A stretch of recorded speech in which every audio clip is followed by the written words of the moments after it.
Welcome to the Void. My name is Yknow, also known as the Trans Fiendling, and for day 14 of Pride, we're going to be doing Heaven Will Be Mine, which is apparently, it's a bit unclear specifically the connection between Heaven Will Be Mine and We Know the Devil, other than they are made by the same devs. But, for some reason I was led to believe that this is, a sequel in some way to We Know the Devil, but also apparently not.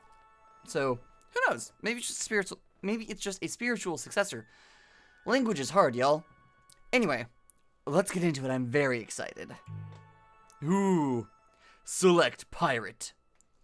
We have 3 options. We have Luna Terra, faction, Memorial Foundation, self-ship Mare Crisium. Memorial Foundation ace pilot, fighting for the pilots to join the rest of the humanity back on Earth before it's too late. Good at sniping, espionage, double-crossing, ghosting. Bad at loving herself, everything else. Then we have Pluto, faction, Cradle's Graces, self-ship, Croon Macula. Cradle's Graces' ultimate weapon pilot. Even if Earth has given up on a new life for humanity in space, Cradle's Graces hasn't. And Pluto will make that dream come true. Likes, succulents, good girls, crushing, both kinds, everyone. Dislikes, is trying very hard not to have any. Aw, baby. Also, mood. I might go as Pluto. Saturn, faction, celestial mechanics, self-ship, string of pearls. Celestial Mechanics, reserve test pilot. Celestial Mechanics wants to advance humanity to its next stage, and Saturn wants to flirt. But there's no reason we can't do both. Combat style, button mashing. Bedroom style, button mashing. I love all of them. I'm going to go with Pluto, because mood. Also just, named after, the god of death? Or, one of the gods of death? Amazing. Oh god. Cradle's Graces, Narrate Opus V28. Is not the unknown the perception of impossible things in every distance in between, with perfect communication breath to breath, with perfect communication skin to skin, with perfect communication mouth to mouth, inside to inside, blood to blood, with perfect understanding across the bonds of culture, with perfect understanding across the boundaries of culture, with perfect access to the realization of the highest ideals, with perfect access to the acceptance of the deepest depths. The solar system maps the human body, the solar system maps culture. In the center is the sun, which is synthesis. When the physical bodies of the solar system become our home, our ship, and through the universe, our body, their names will be given again, from the name of a rock such as Hades to the name of a part of us and ourselves such as Pluto. You are the sun. Through you, humans will possess their true body. As you were once born, through us, we too wish. Base override system interrupt. Dr. Nix. Pluto. Hi, Doctor. I lost you for a moment there. Are you okay? I'm fine, Doctor. This is the first interference of its kind. If there's anything unusual about it, that will be hard to tell. Because by definition, it is very unusual. I'll let you know if it feels especially unusual. Next. Good. Let me know if something categorically impossible happens. Like what? If your sink got so deep that your thoughts were being dumped into the OS, go directly, for example. If that happens, I'll let you know. Are you ready to begin? I've been ready for a long time. Begin activation test. Macula firmware loading. Dual tidal reactor syncing. Welcome to Cradle's Graces bootloader OIC1 V56669123. Why can't I? Bootlegging gravitational reactor. Done. Hyperdensity established. Done. Dr. Nix. Beginning resonance test. You should feel lightheadedness and wait. Wait until you're comfortable before diving in. Correct action, correct thought, correct belief, existing without fault, existing without ever harming the universe, to be the execution of what is right and good. The power over distance is also the power to harm. Harm by thinking, harm by breathing, harm by loving, harm by touching, harm by culture, harm by boundaries, harm by idealism, harm by depression, harm by infinity. Let us talk of harm by infinity. If the 9th planet in the solar system is not a planet, it is because it represents the point at which humans cross into that which they are not. A phenomenon that is itself existentially threatening regardless of how or if that phenomenon manifests. That is the sea of possibility itself. All hopes and fears will. Pluto, how's the response? I'm doing great. Nothing weird. Like a computer, I accept it. All data, I accept it. All wishes, I accept them. I'm an infinite engine. I'm a star. I know exactly how. Execute and accept. System accepting and executing. Reactor cores, perfect resonance. No margin of error. Nix, you can hear me, right? Loud and clear, Pluto. Oh, wait. Nix, you can hear me, right? Loud and clear, Pluto. Is it working? You're not saying anything. It's working perfectly. Flawless. On the first try. You really are the one who brings impossible things. You're thinking too hard about it, Doctor. I can't do things like that. Be a little bit more generous to yourself. But it's also your right not but it's also your right not to be. Pilot core link done. Do you feel centered? Yes. Do you feel the phantom presence of the ship's limbs? This is normal. Yes. Do you feel the presence of other bodies or other people? This is normal. Yes. Do you feel as if other nearby people or bodies may also be your own body? This is not normal. How would I know the difference? Fair. Do you feel like a god yet? Not really. There's no need to be modest. Prepare for launch. I am fascinated and intrigued. Do you feel like a god yet?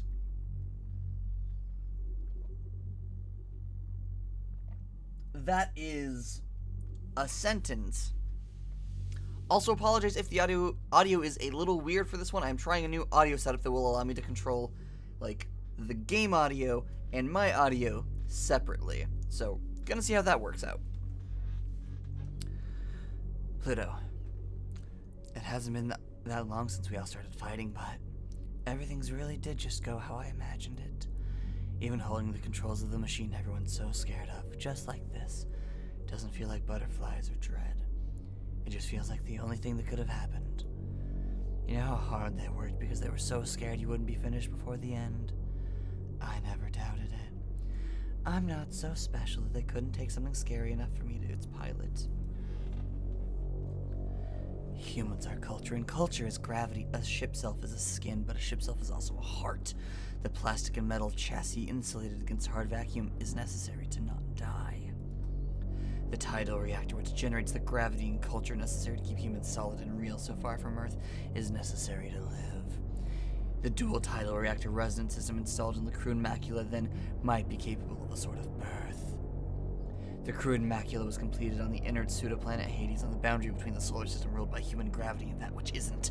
When the system is activated, cosmic dust emanating from between the ship's self's palms is crushed in the friction of the competing forces of the Croon macula's dual tidal reactors and ignites in the birth of a tiny star.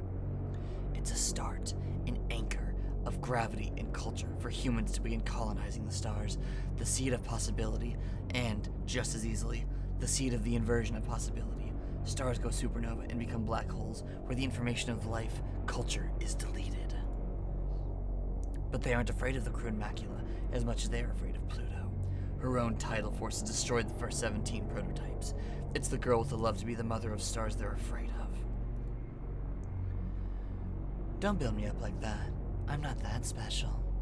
But I am that scary. I'm used to it. The only thing I just can't get over is just how unfair it all feels. Knowing how bad this could get, how wrong it could go and still happening anyway. The Croon macula is bigger than other ship cells in terms of its objective gravitational impression on space-time. Yeah, I'm feeling everything at once, but I'm feeling big too. So big, and I can feel it far and away.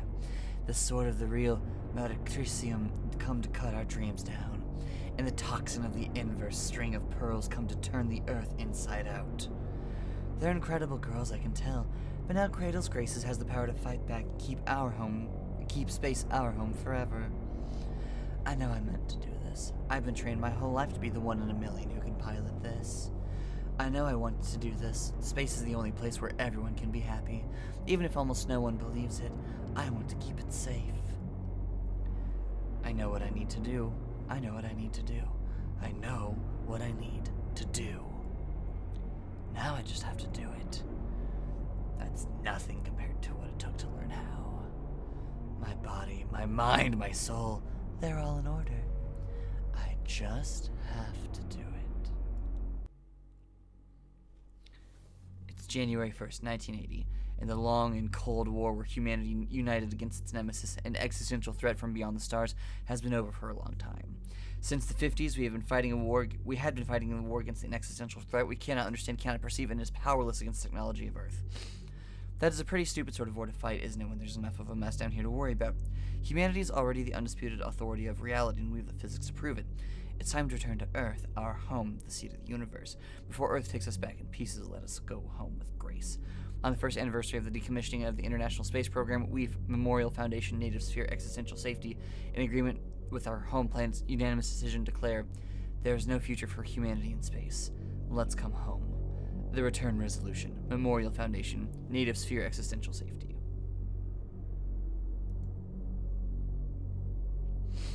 It's January 1981. It's been 1 year since we declared independence from Memorial Foundation and the rest of Earth. The Cold War is officially over, and it feels so light without their gravity weighing us down. How can a tiny handful of colonies, terraformers, and schools hold out against the full authority of Earth? Because that shit doesn't fly past escape velocity. The power of the ship selves we made to fight the Cold War, we made tidal resonators to bring the gravity necessary for humans and culture to survive in space.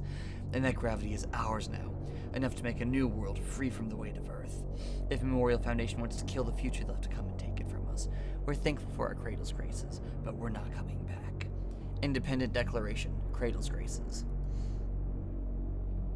It's January 25th, 1981. Memorial Foundation and Cradle's Graces have been having fun for a little over a year, and nothing is breaking the stalemate. Earth is getting impatient. They have good reason to believe that the existential threat posed by divided humanity in space is much greater than any theoretically malevolent entity outside the native sphere. While the kids are fighting, Earth is getting ready to list the humans remaining in space as part of the existential threat, and when they do, they'll send real weapons and end this war fought with plastic toys.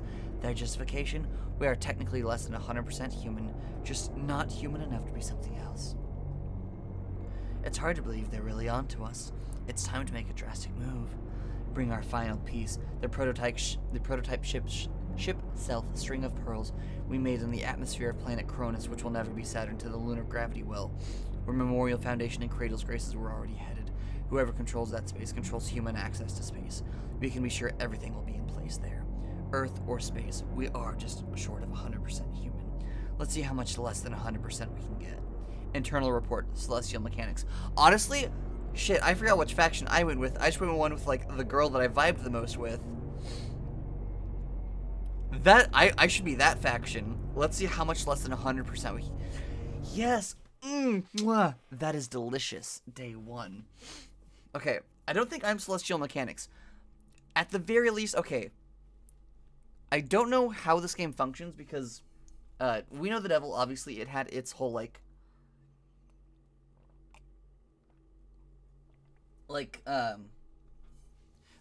had its different endings. I don't know how the different endings are decided here other than who you choose. So I'm at the very least going to be doing a run with the current girl that I have and then whoever is the pilot for Celestial Mechanics, because that shit is hot. So, Saturn return. In the strange gravity of the abandoned Daphne's lab, Saturn lies in wait for the looming threat of Pluto's mysterious ship. But what are they after, and what will they get? Retrograde and retrograde. Chasing after the string of pearls, Lunaterra and Pluto find each other instead. It's been almost a year since they last saw each other, and Lunaterra has never seen Pluto like this. Are you ready to spin backwards? Oh, I get to choose. Oh, okay, right. That is so ominous. Save game. Pluto, day one. Alignment. Cradle's Graces, Memorial Foundation, Celestial Mechanics. Interesting, okay.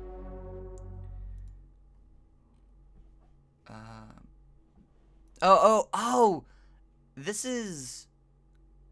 Oh, okay, so this is like where we can like go back and like reread things that we missed. Comms. Pilot, Mars. Generation 2, First Class. DM's open for fight requests. I still can't believe it. I felt that from here.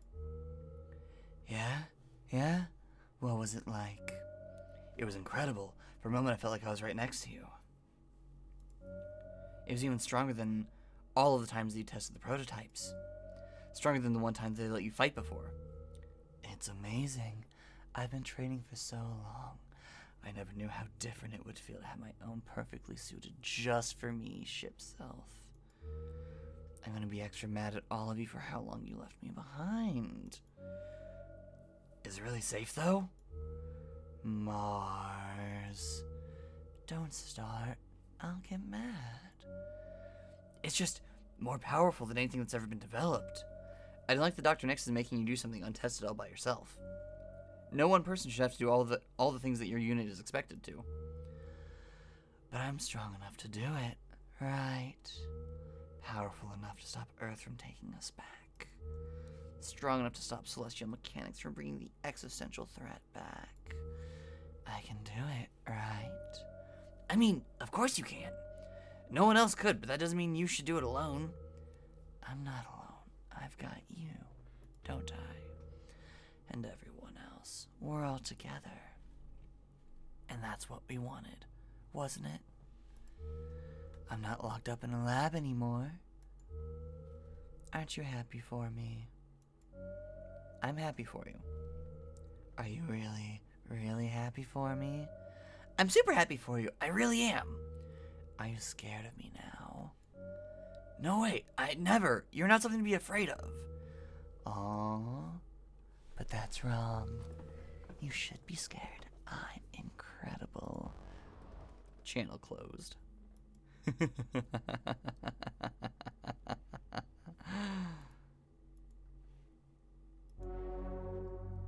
Let's see. Mail alerts. Subject. Who is this? Origin. Ambient title information. Author. A love story. I don't know who I'm sending this to, but I think about you all the time. In the back of my mind, I know a lot about you. Does it mean you know about me too, or are you just glowing brightly in a way that I don't understand? Is anyone else seeing this? Do you get messages like this all the time? Are you aware of how much you illumine the heart of someone you haven't met? What am I expecting? I don't even know. This is really awkward. Sorry for this. It must be getting really hard. No, I can't really know that. This is delusional of me. I'm going to make it stop, because if I don't, I'm going to come to hate you, because I'm already so frustrated. I'm nothing like you. I need to understand why I'm tearing myself apart thinking of you. I'm not going to send this. I don't know how to send this. I hope you never read it. Woo-hoo-hoo! These are funky, and I love them so much. Subject, unacceptable. Origin, Cradle's Grace's Formation Archives. The funding is being cut again. They aren't getting the results they want. They think it's indulgent. They don't care about how the kids feel. It warms their hearts to see them grow unimpeded by the gravity of Earth, but it also disturbs them. They love our beautiful, free, glittering children, but when you talk about bringing Earth's children here, they look away. The children of space are not bound by the same laws of gravity and do as they like with their bodies and souls. You've insisted that they can endure the gravitational forces of Earth, but I've considered that their tidal forces do not wish to accommodate them. They'll never be smoothed back again, or broken at the very least. They will never stop trying to destroy them. We have created magnificent, delicate creatures, and Earth wants them back. For what? To crush them again under their own tidal forces? Interesting. Let's see. String of Pearls sounds like a fascinating ship. So let's go retrograde and retrograde. Oh, I see. So the endings that you get are going to be determined by, like, you know, who you choose to... Okay, so it's going to be the same way, probably. It depends on who you interact with, what ending you get. I wonder if it's going to be like if you balance everything perfectly, you get a cooler ending. Launch. Mars, are you okay? You look like someone punched you in the face. What happened? Someone punched me. Someone punched me in the face. It's been so long since you got in a fight with the flight crew. It feels a little nostalgic. I'm fine, by the way. People who start fights don't get sympathy. They started when they wouldn't let me fly. And who threw the first punch? That part doesn't matter. If they don't let me go, then you'll have to fight that traitor all by yours. Shit. Oh. Why didn't I feel it earlier? Of course she's here. It wasn't that I wasn't going to tell you. The Memorial Foundation also knows about the prototype, and they sent their ace to get it. No, I understand. You were so excited you just had to run out and see her, huh? You got that right. Run out and punch that traitor Lunaterra in the face as hard as I can. Aww. She's the worst. After pretending she was going to fight for the colonies even after Earth abandoned us and demanded we come home, she double-crossed us. We're going to do this together. I have missed punching that insufferably smug face for a year. It's finally time to show her that we're not just going to forgive her for betraying us at the worst moment, leaving us alone, barely able to keep fighting as Cradle's Graces, but it's not like we ever needed her, and... I know. I miss her too. Are you not listening to me? I've been listening to the two of you say the same things about each other for a really long time, and it doesn't sound any different. It is nothing like it's nothing like it was before. I'm not playing games. When we were in the academy, you were always chasing after her. You'd swing the first punch, and she'd laugh. And you two would fight, and then you'd make out, and then you'd do it all over again. I miss that so much. But if you go after her, it'll happen just like that all over again. Stop talking about me like I'm that predictable. It's different now. Orders are orders for a reason, you know. I'm still not okay with it. They're making you use that terrifying machine that's way too dangerous. I'm sorry. I really am. But Mars, if it makes you feel any better... What? You're breaking up? I can't wait to fight her. I love her, understand her, and forgive her. But I'm still mad. How come you both got to have all the fun? Who wants to stay home while you two get to fight and make out? You don't know how scary this machine is, Mars. And it's so much less scary than me. I don't want you to see me like that. But I really, really want Lunaterra to see. Pluto, you cut out there for a second. What'd you say? I said tough luck. It's my chance to shine now. Oh, God. I love Pluto so much.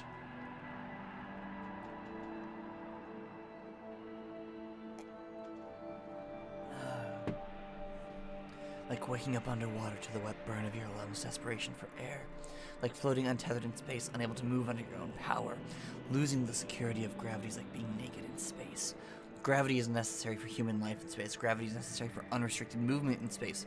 Can't have one without the other. The force that binds your existence together. The force to shape form embodies pure agency.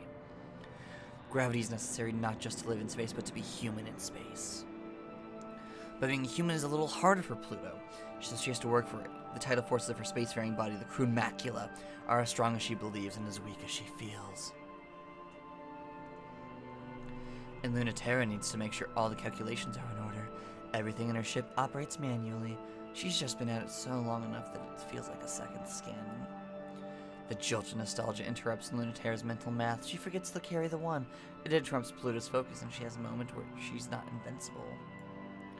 Close enough to touch the surface of the moon lab, Lunaterra is seen and known by Pluto, and they're suddenly falling down the well of too late and nothing you can do. I knew it. Warning, Warning! Gravitational interference! It's important to get a grip. Knowing that there's nothing you can do is something Pluto considers freeing, and Luna considers exciting. Feeling doomed is clear permission to do whatever. As soon as Mary Crucium is through the cloud cover, she files a solid light into the remains of the Celestial Mechanics Lab and chases it through the wound.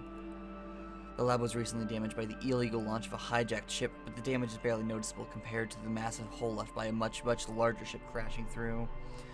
Lunaterra acts fast under pressure. If there's no point in hiding, there's no point in stopping. It's true, Lunaterra is living on the whim of Croon Macula, which can probably do whatever to her at any time. If she can't run away, she wants to make the first move. It's the sort of thing that makes a lot of sense if you think about it, and no sense at all if you think a little more. But that's Lunaterra, isn't it? She's betting you'll think too much or not enough. Against Pluto, is that really such a good idea? She's someone who always thinks just enough.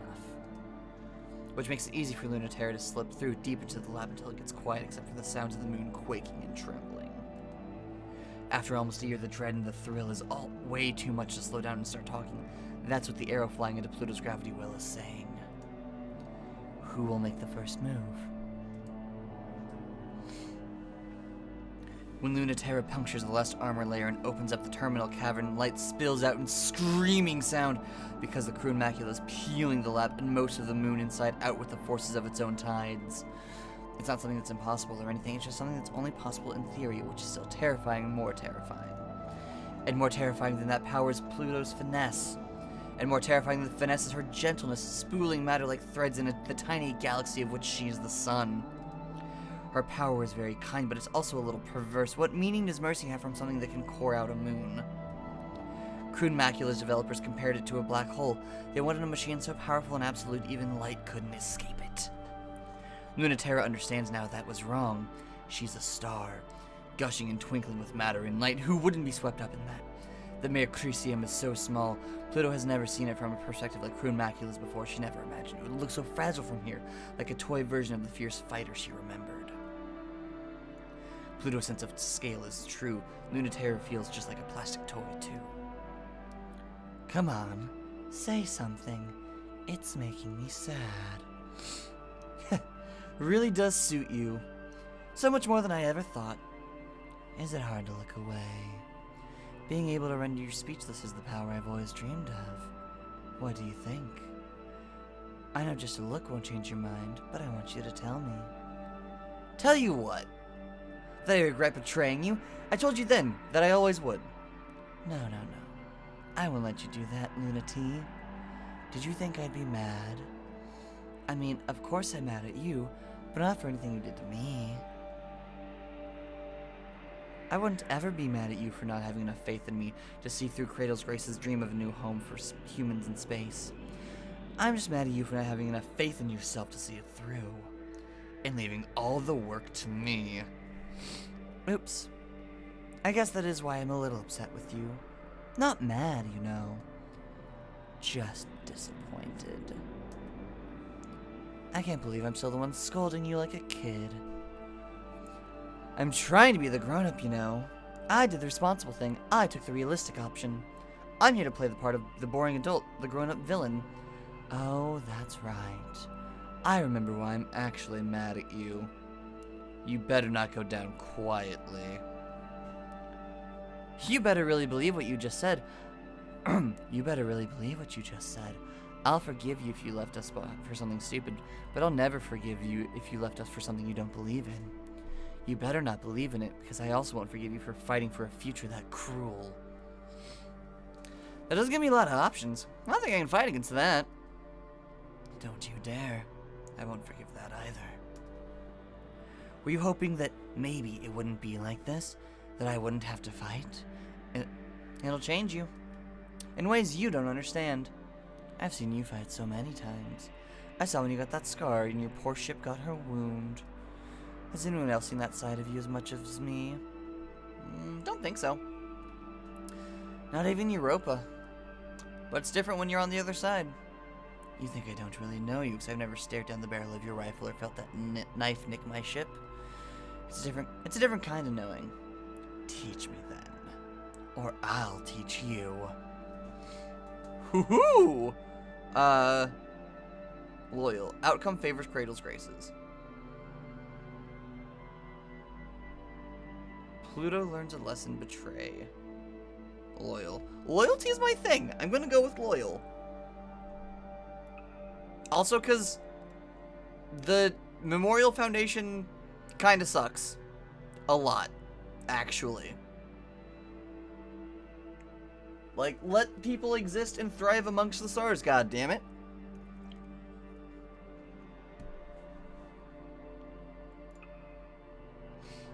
Cradle's Graces advances. As soon as Pluto blinks, there's the moment Mayor Crisium attacks, a little out of fear, mostly out of awe. It's a confused move, the first move, which is so unlike her. So unlike her that it nearly takes Croon Macula by surprise. All matter parts along the vectors of inertia that Pluto has set. Those bullets stubbornly curve, bury into her flank and sting with a sharp and subtle gravity of their own. Ow. That kinda stings, Lunati. Stop doing things like that. Oh god. Lunati is crushed instantly, and she's dead. No, Lunati dodged the last second. No, the Mayor Crisium is torn apart from every joint. No, Lunaterra is safe at home. She never left. No, Lunaterra hasn't moved in. It's only because she can't bring herself to. Lunaterra is a feeling ghost of the space-time that Pluto has cut off. Escape routes she rushed for but don't exist. Lunaterra is trying to think of something to say, but she really is. But it's impossible because Croon Macula is the size of the universe. Her seeping nebula glows with the promise to swallow up the space station and Lunaterra and the whole solar system. That's not the way, Lunati. You have to come from me like you really mean it, or what's gonna happen? Lunati just, like, terrified. The Meocrisium engine spin to no response. Lunaterra's mind is racing, but there's no thought she can hold on to, except how disappointed and sad Pluto is. If you give me just one moment, you'll pass my event horizon, and you'll never escape. Always getting closer, but never getting there. Falling forever. If you don't figure out how to unstick yourself, I might leave you there. Remember for next time, okay? Don't keep breaking my heart. The Meocrisium plummets and the Croon Macula rises up, exiting the moon like a shooting star, tearing the lab up into space with her. Day 2. Whew. This is weird and interesting, and I love it. I wish you didn't have to do this, but I love chatting with you. Especially about your latest sordid affairs. Well, thanks. Wait, that's not what I meant. In sordid? Dramatic, tempestuous, explosive? No. Problematic? No. Tumultuous? That's sexier. But that's still bad. I mean, how would you describe them? Not like that. Intense or something. The last one was really good until the end. Should I be more generous? Well, it'd be nice. But you're not very good at relationships. Kill me. It's kind of cute. You love people so much that you forget about them completely. Your honesty really hurts sometimes, you know? You fall for glittering, faraway girls, but what you really need is someone who doesn't put up with you. There's got to be someone somewhere who won't let you get away with anything. I believe in you. I'm trying to save the world. I don't really have time for this. But you're not too busy to keep flirting. Pluto God. Sorry, baby. No mercy for you. Ugh. It's out of love. One day you're gonna be as good at treating girls as you are at piloting. Don't twist the knife. Sorry. It's fine. I know I'm not great at it. Hey, you did that thing again. What thing? You know, that thing. Where you changed the topic. And I forget what I wanted to talk to you about. So you don't have to answer. Except I have a chat log and I can scroll back and see. It's sweet you wish I didn't have to fight. See, you do remember. You remember better than I do. But why don't we leave it at that? Why? Because there's nothing we can do about it. We could find a way. I don't want you to have to do this if you don't have to. Chat? No, I mean fight! You just did it again!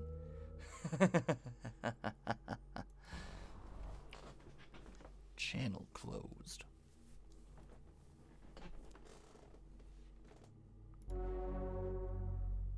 I love the dramatic male change. It's phenomenal. Tidal theory and celestial mechanics. I don't know what's important in here and what's not.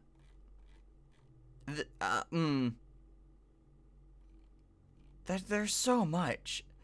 But I love the weird abstraction that they take with places. Okay, I'm going to read the emails this time. And then next time, I'm going to just go through the interaction so we can, like, see how the story unfolds. And also this way, like, leaves, you know, some exploration for people who want to play themselves. Which I will be putting a link in the description below for people who want to play this game for themselves. Tidal theory and celestial mechanics. General information record pull. Director of Celestial Mechanics, Iapetus. Let us begin with imagining an inert theoretical mass of matter, equivalently physical in all ways to the third body in this solar system, a theoretical planet Terra absent of human culture. How would we model the physical properties of such a planet where Jungian Newtonian models do not apply? The soft science of celestial mechanics is not purely a thought exercise, but an inquiry into what, if any, default properties would exist in the universe without the influence of culture. Because of its potential application in space colonization for its use in modeling the physics of foreign celestial bodies, and the utility of the concept of Terra, and the philosophical hard sciences for more precisely defining Earth as the lens of human dominion rather than a specific physical body. Celestial mechanics have been integrated as a branch of contemporary metacultural general relativity. I really don't like the sound of this, like, Terra vibe, which is very, very entertaining for very specific reasons that you all don't need to know about, but it's entertaining to me. If it's one of those if you know situations. Specifically about my backstory. What would it be? What would it be like to imagine a world in which humans have one-to-one dominion over real phenomena? In such a world, we might think of gravity in multiple senses, since the agency of humanity over each other mentally, spiritually, and culturally would not be the same as physically. The conversion of matter into energy and energy into culture and culture back to matter again is complicated by distortions caused by culture's ability to arbitrarily set conversion parameters. This is caused not by the power of human gravity, but actually by its weaknesses and its incompleteness. In a theoretical universe in which humanity is full dominion over the physical universe, the influence of culture would be one-to-one constant, and the physical universe would abide by inflexible fundamental laws. In such a world, we would have to separate fields of study that involve metaphors from ones that describe worldly phenomena, because our world would be too objectively determined. While humans would be able to disagree and defy each other, they would be able to ascribe to an inflexible, perfect system as decided by humanity. Wild. So basically,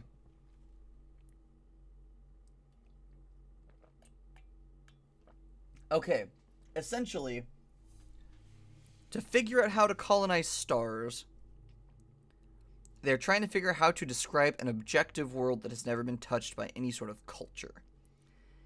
And then also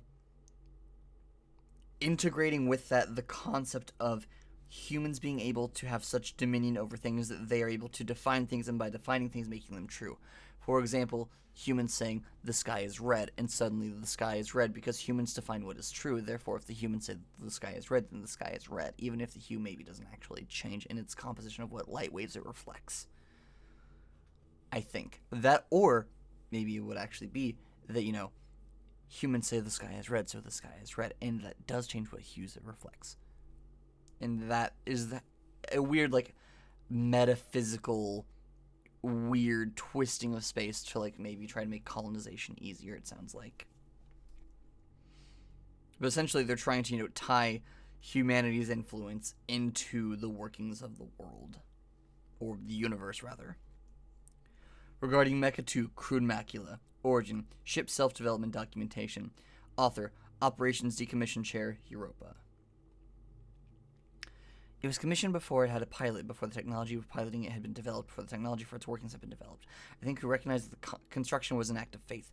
Nix's directive was to create the sort of self that we wished to see. I think, of course, that was the moment that it was clear to me that Nix was fighting for what she believed in humans could be, but not who humans were. I think at the time I didn't understand the difference, or what Nix thought might consider important because of her tendency to think this way. Many of the functions of the crude macula have not been invented yet. It is limitedly expandable. I have, of course, requested for it to be decommissioned, and I believe ultimately you'll want to scrap it. If this committee has indeed found nothing in space worth salvaging, I would have to wonder about the committee's intentions and their curiosity towards this last fragment. The end results of the crude macula's functions are indistinguishable from Nix's dream, so there's no briefing I can provide that will be more comprehensive than the ones you've received from Nix herself. I can only speculate on which she has or has not been able to implement successfully. As terrifying as the crude macula is, the pilot Dr. Nix has found for it is more terrifying by far. They might find a way to make it move even yet. Also, Pluto uses they pronouns. I'm just not realizing. I think. Oh, so maybe it's not a choice. It's just we choose in which order we do things by. Cool. Launch. Pluto, why are you suiting up? The Celestial Mechanics Lab is wrecked and the prototype escaped. We should be heading back to the inner solar system. She's still here. Who? Some incredibly ridiculous, utterly irresponsible, dangerously devious brat. I'm not who you're talking about, right? Don't be silly, you're not devious at all. Then who? Also, hey! They're being very tricky, so I can't quite tell, but I have rough coordinates. They slip between the cracks of the universe, play fast and loose with the laws of physics, staying hidden and out of sight, but being really smug about it. I think they're showing off. So it couldn't be anyone but the pilot of Celestial Mechanics' prototype, right? Why? That's stupid. That's stupid. What sort of pilot would be that irresponsible with a prototype? Hey Mars, when you were in the academy, how many prototype units did you wreck?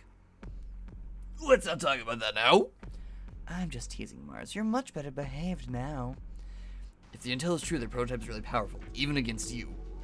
I know. I might not be able to stop her. The location is the experimental lab. It was shut down right before Earth canceled the space program. I don't like this place, Pluto. It's like they shut down Daphne's lab and converted it into the perfect site for an ambush. Really? It's too much for me? Well, it's stronger than the fleet I destroyed. I mean, I'm not saying you're not strong enough. But a stealth mission against a secret weapon is different. No one knows what Celestial Mechanics is planning, but it's always awful. It's definitely a trap. This mission is to the outer planets is only to destroy Celestial Mechanics lab and prevent Memorial Foundation from recovering the prototype. Mars, if you keep trying to protect me, I'll get mad. But I'm... Let me have the tiniest bit of fun. I'll be fine. After all, I have a lot of experience correcting unruly show-offs who act out for attention. Daphne's the tiny shepherd moon, so small it barely earns the name, tumbles through the Keller Gap, ruffling the rings of the planet it orbits. It houses the last official laboratory of Earth's decommissioned space program, training ground of failures like Saturn, and special girls like Pluto. Saturn remembers it feeling cramped, anxious, and scary. No, wait, Pluto remembers it that way. Saturn remembers when it used to feel so special to be chosen a candidate for this last generation of pilots. But Pluto didn't feel that way too? Sometimes two things are true. In this place, gravity is quietly degenerating, and distances are becoming ambiguous between past and present between me and you. The Daphne's lab seems smaller to Saturn now, though not as tiny as it feels to Pluto. And that's obvious. No longer people-sized, she tears through it like worms in an apple. But there's a much bigger worm here, and she doesn't know anymore if this was a good idea. What was a good idea? Saturn doesn't have any ideas. She's just trying to hide, even though there's no place where you cannot be felt by me. Alert, tidal resonance warning. IFF confirms enemy warning. Gravitational hazard danger. Pressure exceeding safe range. Ooh, cute outfit. I know, it's extremely exciting. Stop making me nervous. Supermassive, small enough to hide in this complex, but without a dual reactor denser that the entire moon is compressed into the head of a pin. Oh, but with a dual reactor denser than the entire moon compressed into the head of a pin. An hour ago, when Saturn felt the gravitational pull of something so big and so close and so powerful, the interior of her cockpit creaked with the pressure, and her head and her heart and her eyes welled up with tears. Something that couldn't be anyone other than Pluto. Cool. She must be pretty big, huh? So why is she so hard to find? Saturn has no idea. Why do I have the feeling someone's laughing at me? No one is laughing at Saturn. The lab's been abandoned for years. But Pluto, wherever she is, giggles. Not in a mean way. She really does think it's cute. I haven't thought about Pluto in a long time. Oh man, it would be really funny if she was in that monster. Well, now someone is laughing at Saturn. Hey! I know someone's there. I can feel you listening, but I can hear you too. And I can catch you. You're not the only one who can fuck with the narrative. Interesting. Ooh. Ooh.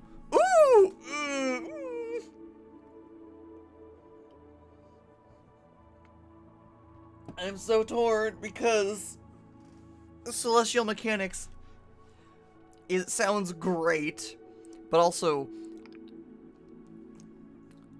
I don't like betray. I don't like betray. I can't. I am a loyalty demon. So mutually assured destruction. Cradles graces. Thankful for our cradles, but we're not coming back. It's easiest to catch someone if they don't care. If you don't care, you might get caught yourself. Besides, if you want to drive someone wild, you gotta show them you're worth catching. And they are good enough to catch them, too. The lab is dark. The malfunctioning lights cast an eerie glow, dying culture without gravity to hold it together. but you can hear the faint laughter rippling in the gravity and where it's coming from. And you don't know the controls, mashing all the buttons at once is just as good. Got you. It's a hit, her claws sink in. They tremble in the pressure. Whatever they've sunk into is bigger than belief itself. The crude macula towers over Saturn. Pluto's ship is so big that it barely fits in the complex, but it's only a speck compared to how big it feels. Supermassive enough to warp local spacetime, humming and vibrating with nebula dust.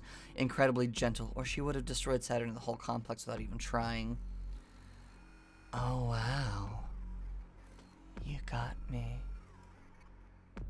No matter what size it appears, in the truest, most real sense of size, the ship is bigger than this moon, than anything Saturn can imagine.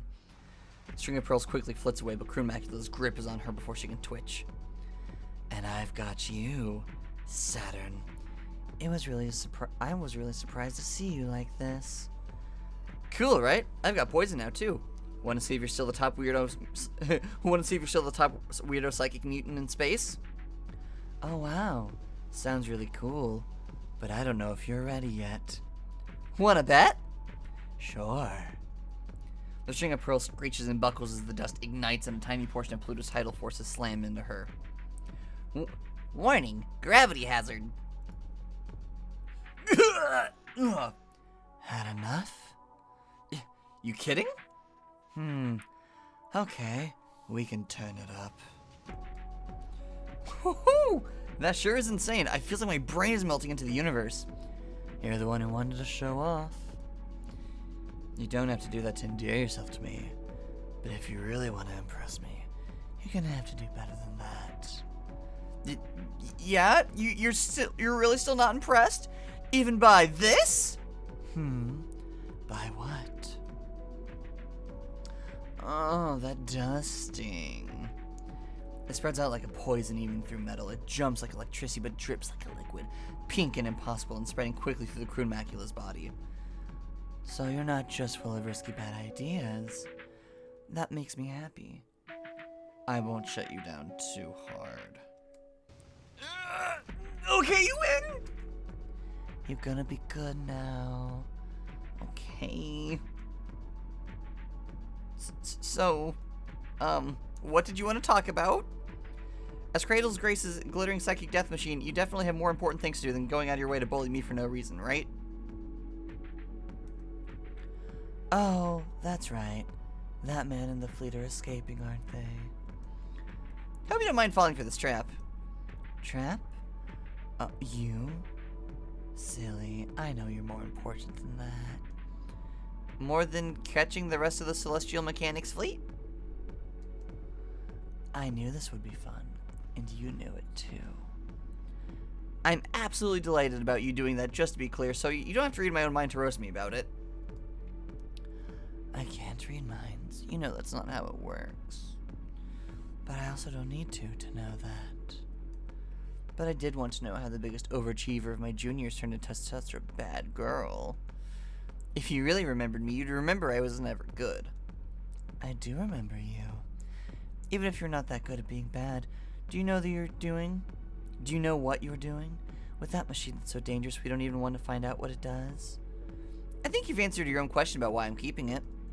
Are you gonna stop me then? But you don't want to. Hey, stop, don't pry into me. If you're pitting me, I'll make you regret it. Not all of us come out perfect like you. Some of us get thrown out before they see any use at all. Oh, I won't pity you. I really would have torn this machine apart, but now that I'm here, gifted little mutant to gifted little mutant, I can't bear to. Because some of us just haven't been thrown out yet. Lab-grown girls like us should stick together. I still might make you regret it. Winning is my most important task. It's not yours either. Are you sure about that? You're not who I'm worried about. It's only your boss I can't forgive. Ooh, I love hearing that. Tell me more. I'm getting a crush already. Regretting it now? Don't worry. There's nothing you can make me regret. Ever since the day Mars began, Mars has been doomed. No, there will never be a planet Mars. That's a name reserved for places where human life and gravity and culture reign. This is just bitter Aries. But like the stingy, inedible weeds that grow when nothing else does, Cradle's Graces is dug in and we can't get them out. The colonies are wrecked, the terraforming engines are broken, the gravity furnaces are out of control. There's no resources left on this planet, no strategic value. This planet doesn't even exist, it's an inert rock. There's no point in fighting, there's no need to fight. Ship cells can't keep you alive alone forever, and even if that was the case, we could leave tomorrow and claim victory. Most of the Memorial Foundation in SES fleet already did. That's why there's barely any of us left and why we can't get them out. Why don't I just go home too and leave all those idiots to just fucking die on a rock? Who do you think we're doing this for? External communications out on August 31st, 1971 by Memorial Foundation troops. Hey, it's not like we're idiots. We know we're doomed. This planet just doesn't fulfill the requirements for human life. And life is just the start anyway. Don't you know that gravity is something more important? Do you understand what celestial mechanics? You do understand celestial mechanics, right? Matter is made of tiny particles, but enough of it exerts gravity that stitches the universe together. Culture is made of tiny humans, and enough of it together can decide what's real and what isn't. It is really quite fucked up that this is how decisions about humans get made. Enough humans can decide anything and then it'll be true, even about what's human and what's not. They don't even have to wait for the deadline. They've already decided that any human without their feet planted on the earth is in fact not a human. That's a pretty unusual thing for humans to do. No differences of any kind need to exist. We'll just be aliens and then they'll send the real military after us and we'll die. But if we just hold the line here for our princess to get through and make it to the moon, she'll open up the gravity well and then we get to decide. Internal communication sent on January 25th, 1981 by Cradle's Graces Irregulars. Okay.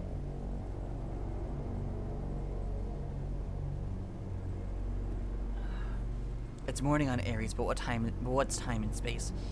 If we can get to our capital ship launched and refueled and the prototype retrofitted with the final equipment, we'll have everything in place. Keeping out of the canyons of Mars where Cradle's Graces and Memorial Foundations are bickering, hold the city ruins against invading troops and make sure no one tries to set foot on set the oxygen ocean on fire while we refuel. It's a pretty thankless job.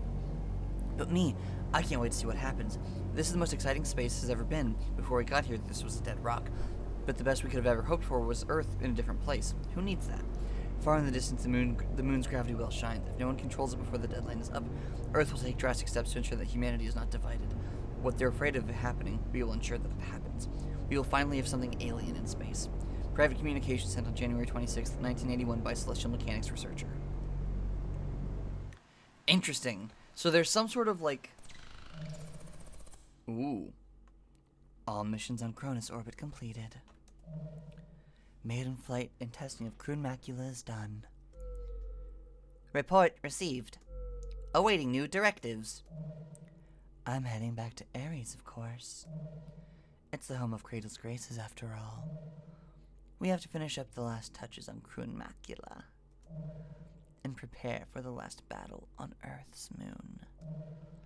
Celestial mechanics will regroup and refuel there, and maybe we can nip them in the bud. And Memorial Foundation has been fighting us there since the conflict began. Maybe this time we can push them back. Send a message to everyone. Time to come home. So we can be ready for the journey. Ready for launch. Honestly, the vibes for this are more... Let's get you to... Yeah, this is more the vibes. This feels more the vibes.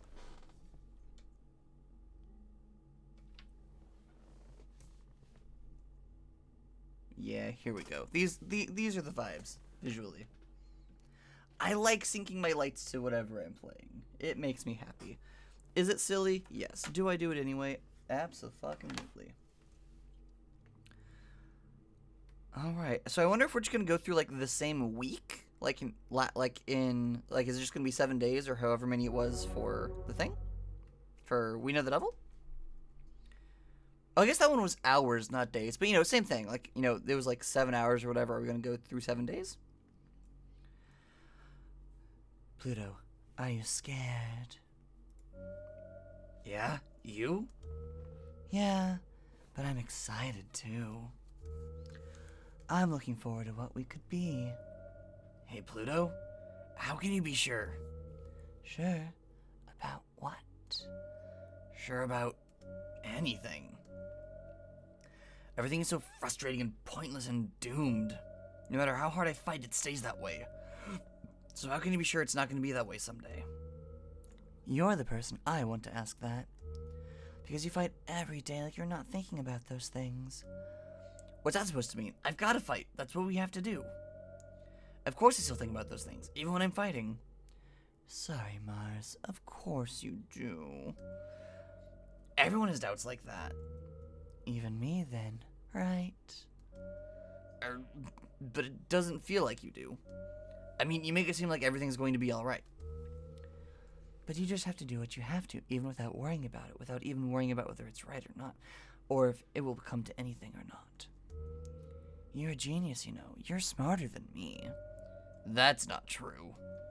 I just have to stop thinking if I want to just do whatever it is. I just have to stop thinking if I want to do whatever it is that needs doing. I put myself on pause. Don't you? Maybe that's why I'm still so scared. Channel closed. White void. Okay, now I'm just intrigued. I'm sorry. I know I said I wasn't going to read these, but... The fearful power of it is evident so much that I hesitate to even criticize it. It is the nature of the tyrant theory that is fed by all things, including attempts to dismantle it. It can simply assimilate those theories and absolve itself of potential guilt and rhetorical weaknesses by assuming new forms, because there's no inherent premise that is not fungible, but the impulse to make it all else part of it. Far from expanding to incorporate diverse and contradictory ideas into itself, the theory would remove alternate quantum states until finding a solution that would incorporate perfectly in line with the unified culture theory. This is a necessary and inherent step, because in order to prevent any given feature of such a theoretical culture to be subject to eversion, the gravitational pull of the culture must be so great that no information about it can escape. As the theory accumulates culture, though, through culture mass energy conversion, its gravity would steadily begin to grow, and its energy decrease until it began to continuously collapse into a single coordinate, and no distinguishing information would be able to escape. The interplay of varying states is necessary for culture to create and change, and this unified field culture would be unable to do so. It would only be able to assimilate and devour. Such a theory would not redefine hierarchy, but enshrine it forever. Far from a compassionate future for humanity, it would necessitate the complete removal of human variance. All humanity and all existence would revolve around a singularity of the unified field culture, the tyrant theory, a white void, a single conqueror thought at the center of the universe. Well, that's terrifying. Moving on. Deep dive. Let's see. Let's go fight. Let's go see what's up with the oxygen ocean. That sounds fun as hell. Is she operational? Mars. All checks clear. Honey. Dual tighter resonator sync clears all checks. It's close enough to tear a moon inside out. And you're still really sure about this? Mars, I love you very much, and I'm going to scream if you ask me one more question. What? Ah! Pluto! Sorry. I just couldn't back off after saying that. My soul hurts. Why did you do that? Because you didn't listen to me. I was listening. You didn't listen. You didn't listen. You got such a big heart and you don't listen with it at all. I don't want you to go. That's better. It's what you really wanted to say. I'm glad you could say it. But you're not going to listen to it. Nope. You could at least after you just said, not at all. Don't sulk. This was always the plan. We have to show everyone what this weapon can actually do. This is just a taste. No one is going to respect what we do on the moon if we can't grab their attention first. Destroying the whole celestial mechanics fleet while they're docked at the oxygen ocean is going to get some attention. Even if I only destroy them a little, it'll be pretty amazing. So it's a job that's impossible to mess up. If you keep worrying, what else am I supposed to think except I must seem that incompetent to you? I care, okay? I'm not mad, Mars. But let me lean on you while I do this. Instead of blocking my way. Share secret moment deep down. Get in a tug of war about the waves. Ooh. That seems gayer, but it also requires the betrayal tag. This seems really cool on a metaphysical level, and also does not require betrayal, which... I don't know.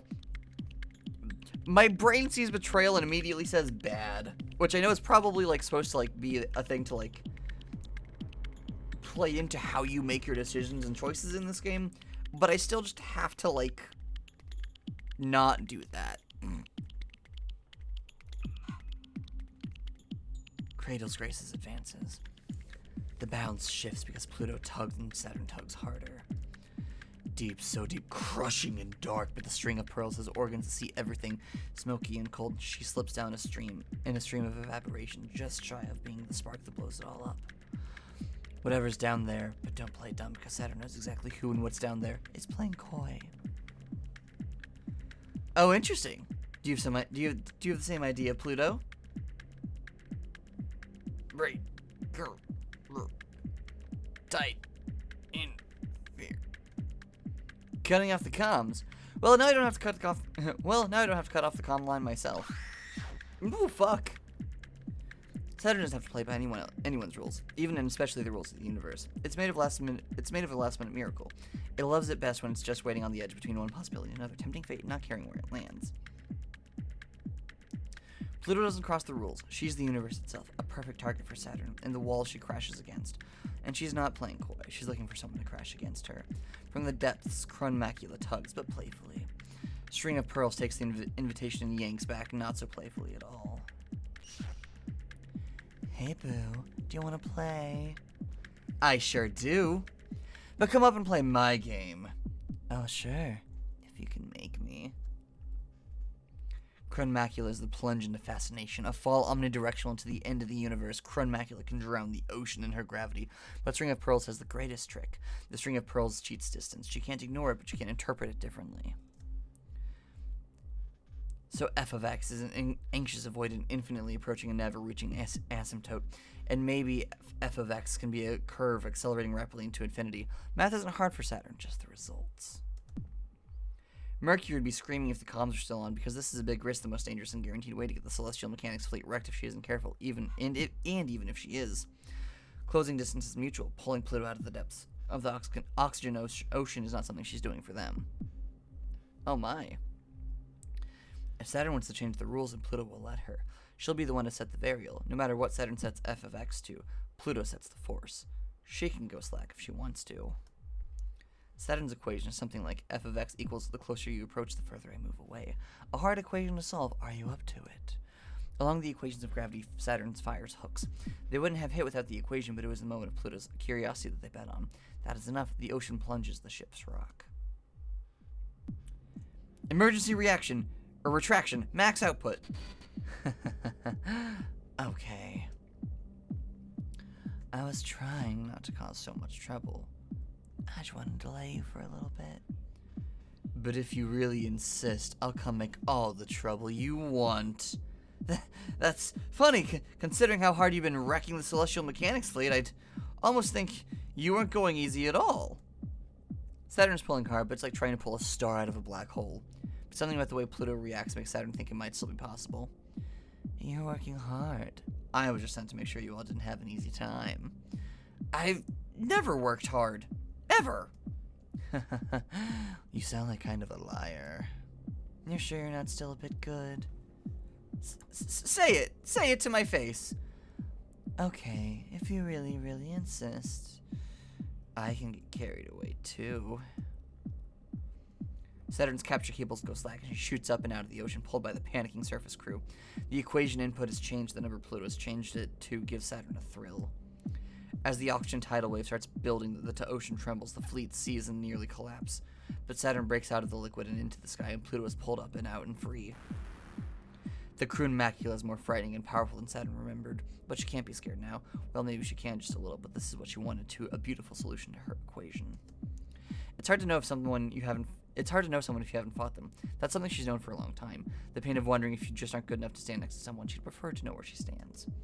For Pluto, who is made to be so overwhelming that in her presence no other option but peace can exist, she doesn't have anything to prove to herself. Win or lose, she's open when others are honest.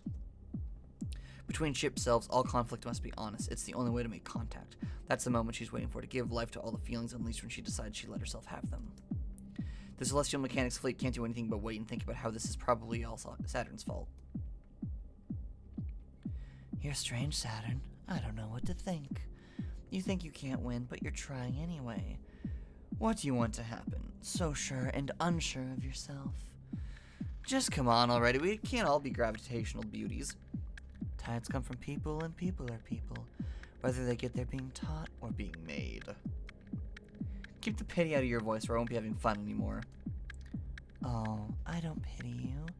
I was very lucky. There's no reason why I got to be so lucky. But I'm selfish, too. I didn't deserve it, but I'll never feel guilty about it. I had too much at stake to feel guilty when I got everything I wanted. I know exactly how that feels. Unlike you, though, they took it away again when they were done with me. Aw, it looks like they weren't able to for very long, though. You won't get anywhere with girls if you insist on believing you had it the worst. Every girl has it the worst. You know, I liked it better when I was dragging you. Are you ready to try again? Teach me a lesson or get over yourself. And let me see what's under that envy. Saturn's got a good idea. Even as the Kryn Macula tosses the fleet apart with the tidal forces, the string of pearls closes in. She can be as close as touch, yet always out of reach. This time she sets f of x to as close as can be.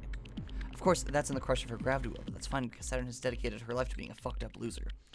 I thought for sure I could make you squirm, but you're so perfect. You're even better at accepting that you're not perfect than me. But that's not to say I'll let up for a moment, no matter how bad at this I am. I love that. It's a great thing about you. You don't know how strong your belief is. You know that you're going to lose, but fight anyway. Believe you're still going to win, even still. I always win, even when I lose. I would never go in if I didn't know that. Whoa. Electrotoxic waves sting the Kryn Macula as she embraces the string of pearls. It's like you're making out with a battery. It's uncomfortably like getting electrocuted, but comfortably like making out. That's adorable as hell.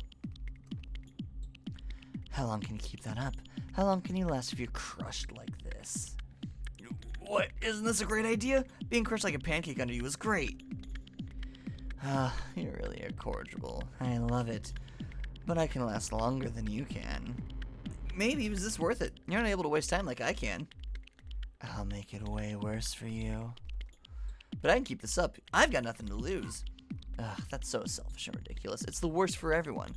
I love it. It's really kind of outrageous. I can't believe it. Alright, you win, even though your side objectively loses. What do you want? Saturn's weapons slow and fizzle, but Pluto doesn't quite let go. Just hearing I won is all I want. You're really right about yourself. You're totally the worst. I wish I could be just like that. Next time we meet, I'll show you. Adorable. They're lesbians, Your Honor.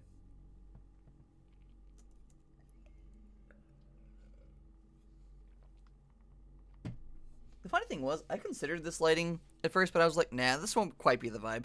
Turns out, it is in fact actually the vibe. Do you ever miss Lunaterra? What? No.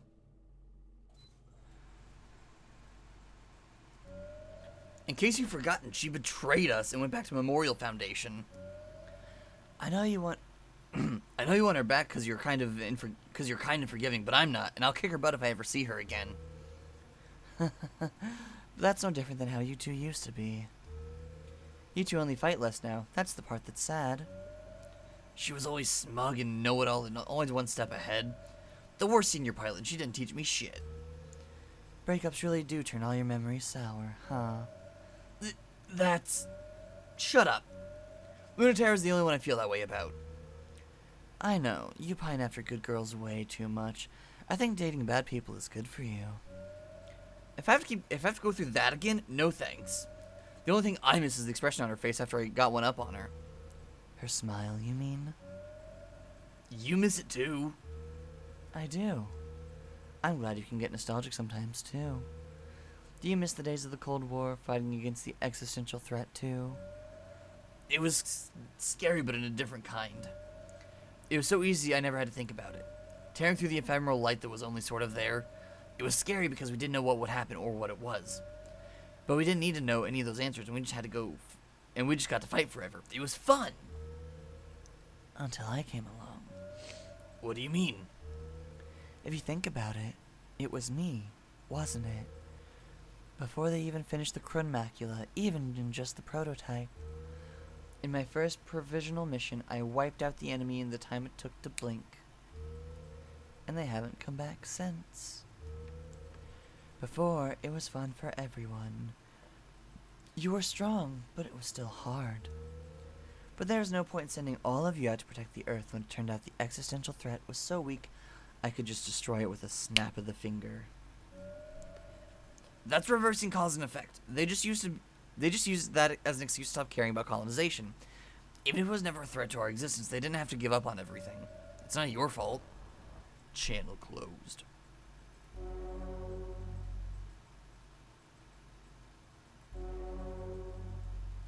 Rift in the Earth. After her maiden voyage, Cradle's Graces is testing the finishing touches on the terrifying Macula prototype. It's a chance for Lunaterra to defeat their trump card, but will she close the rift between them instead, or only widen it deeper?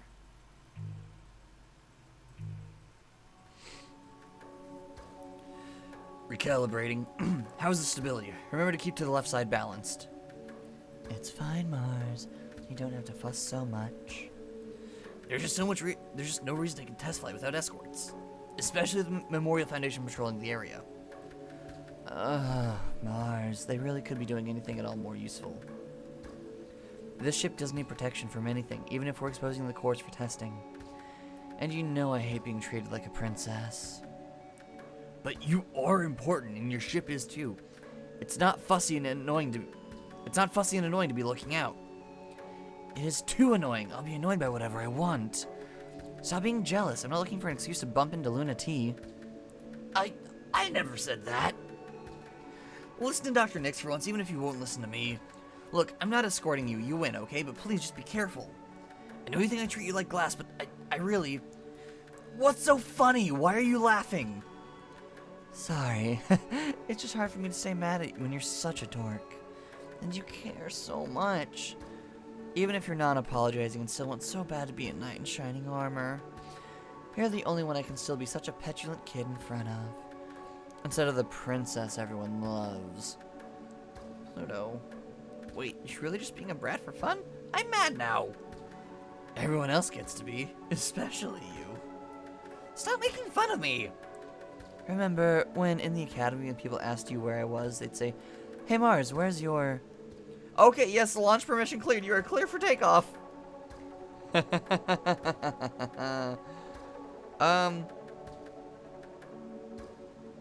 I'm still not gonna betray the people for the shitty Earth people. Fight until you forgive each other. That sounds very homosexual. Lesbian Gundam. Is that what I'm gonna title this episode? I might title this episode Lesbian Gundams. Oh, I know that actually exists. Anyway. The balance shifts because Lunaterra hesitated and Pluto did too. Pluto passed over the area's canyon once, twice, 3, 4, 5 times. Lunaterra had a chance to make the first move, but Pluto couldn't keep pretending she didn't notice her lying in wait. It wasn't that Lunaterra was ready to take the shot, it's that she still hadn't decided to take it or not. Pluto has been waiting for her to grow up for a long time. She's tired of being the one waiting. There's no time for elegant duels or anticlimactic sniping. When Macula crashes into the canyon, it's the worst kind of fight. Macula's fingers are no longer open or closed, but she swipes with the useless limb anyway. The ring finger of Pluto's ship self twists off, breaking with the force of backhanding Mayor Chrysium into the canyon wall, which scrambles to its feet and then falls down immediately. Lunaterra's balance gyros must be broken, but that's not so bad. At least she still has 2 legs, unlike the Macula. Luna T, you really are the most stubborn woman I know. I'm proud of you. But that you're only this tenacious when I'm finally being serious is a little vexing, you know? I mean, I've kept going this long. It has to count for something, right? I don't want to wreck you. Oh, I don't want to wreck you. I just really need you to win or lose. Could you do that, please? Both of those are hard to do. Then you've got 5 minutes to grow up. Pluto's reach is longer than expected. Little tricks of gravity. It might not be enough. The Mare Crisium was made not to be caught. More precisely, Lunaterra made the Mare Crisium something that couldn't be caught. No, don't you dare. Her fingers refuse to close and Mare Crisium slips away. Ha! Ha! Sorry I'm such a cockroach. Don't be. Slipping away is so like you. I don't know what else I expect. Lunati, I really can't let you get away. Not without an answer. I'm not going to do that. What are you trying to do then? We promised to fight till one of us won, and then we'd go along with whatever the other decided. So why are you trying to take that away from me?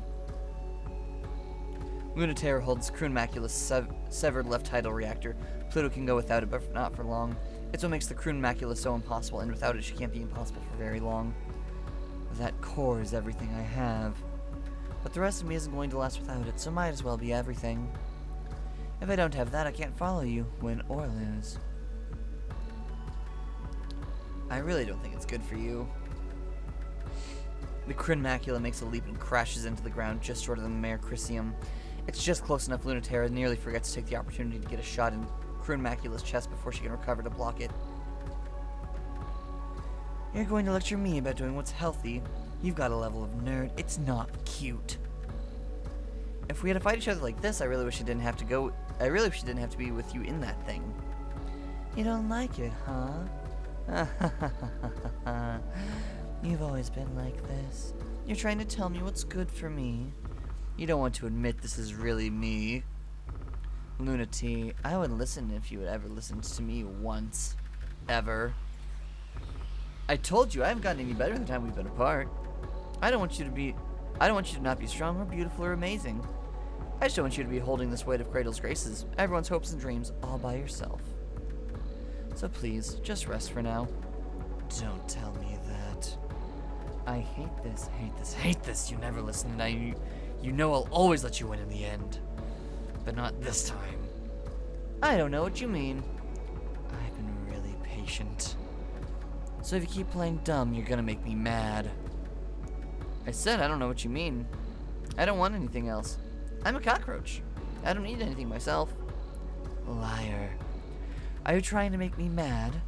Be satisfied with it. I don't have any other answer. If I had one, I'd give it, so drop it. I'm not satisfied. No. You grow up, and you be the adult for once. Get back here! Croon Macula's feet are still broken, but Pluto moves her with gravity alone. Mare Crisium's engine's flare navi is broken. Everything is broken, but it will move. No, not this time. Croon Macula's twin tidal reactors are falling apart with one of them nearly torn out, yet she still moves. The pressure of the unrestricted gravity peels the paint off of Mare Crisium.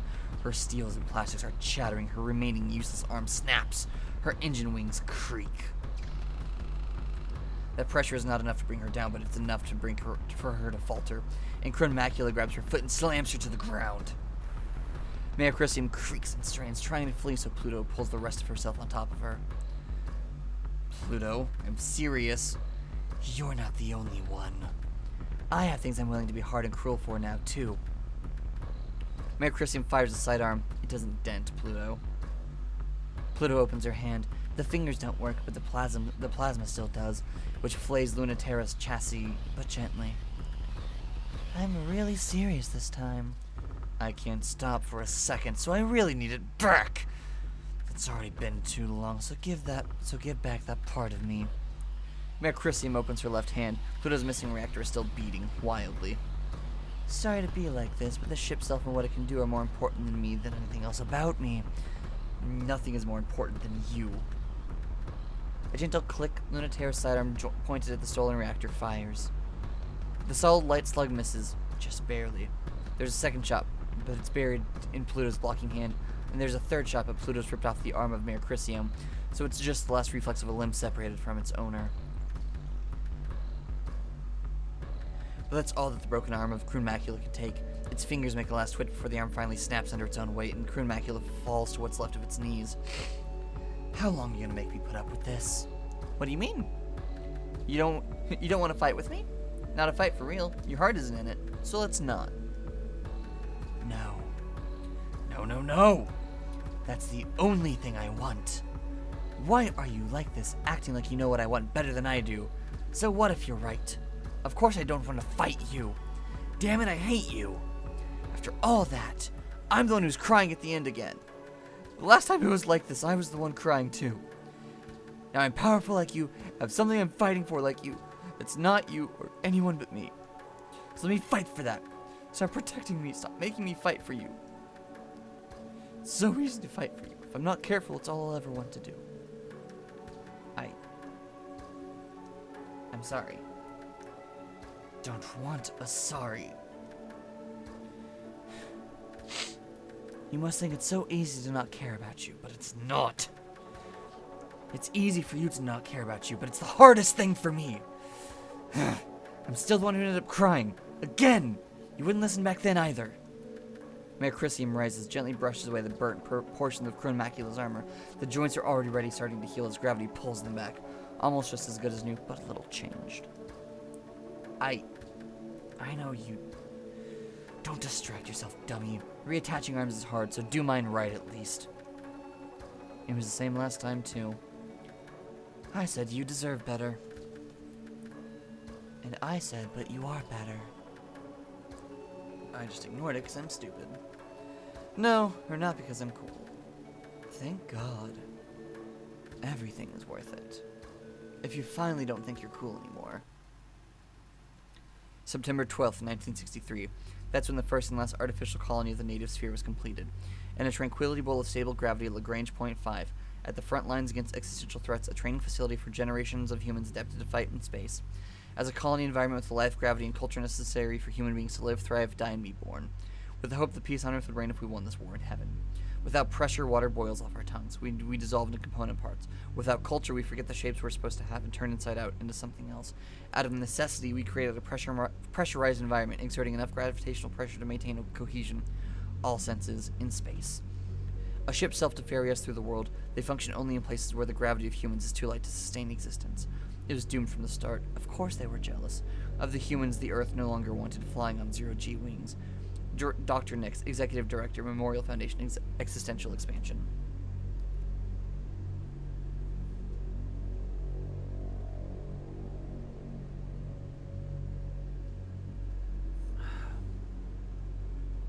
July 29th, 1958. That's when the Memorial Foundation Internal Executive Committee was granted international authority in the spirit of unified human peace and the verified presence of an existential threat outside of the solar system to establish a cultural, military, and scientific response to the existential threats. No longer confined to Earth, a growing native sphere where our gravity reigns forever.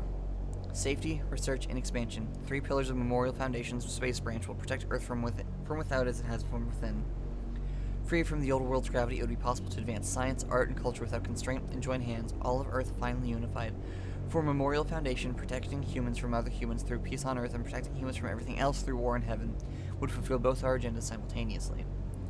We really foolishly decided we could do better. There are 2 errors to this approach. The first is that to do better in heaven is meaningless if it cannot be exported to Earth. The space program was never rejected by the surface. It simply did not have enough relevance to sustain interest. The second error is the intrinsic error of Memorial Foundation. The existential threat is intrinsic to humanity. You can fight it, but you cannot cut it out. The designation of alien is required by humans. We cannot trick an existential threat into a convenient manifestation. As it has always been, only humans can fulfill the criteria to be alien. Europa, Chief Officer, Memorial Foundation Existential Safety. July 2nd, 1980. That's when they blew up the Lagrange colony. It was a real shame. It was a green, wet, and very peaceful place. And now it's a very cold, green, wet, and very unsettling place. It's where he did a lot of legitimately incredible things like create sustainable tidal reactors, new culture, experiment with human bodies and human development, manufacture self-sufficient alter egos for space exploration, and did everything other than successfully combat the unknowable existential threat. Earth and the Memorial Foundation surface considers that a failure, but in truth, they're just not trying hard enough. Through gravity, humans decide what is real and what is not. Humans cannot make whatever they imagine come true. Through imagining, humans chart out what is true. They invent, with human effort, what exists. If an existential threat doesn't exist, we just have to make one. But of course it doesn't work like that. Nothing could be more difficult than creating something alien. Our only reference points are human, so the idea of something alien is unimaginable, because we cannot imagine outside of those terms. There's a certain degree of misunderstanding needed for humans to successfully classify something as alien, but before they blew it up, we got very close. Iapetus, Executive Director, Memorial Foundation Existential Research. Iapetus. I wish I could remember what role in mythology Iapetus played. We've done everything we can for Ares, the planet that would be Mars. We won't return before too long. Wait for us while we fight to keep you safe forever. Report received. Awaiting new directives. At this time of year, we'll have to pass by the Lagrange colony on the way to the moon. It's a nostalgic place, isn't it? Let's not allow anyone to take it away from us. Let's protect the memories it holds from the Memorial Foundation, and take it with us to the new world we will create before celestial mechanics turns it into something ugly. Send a message to everyone.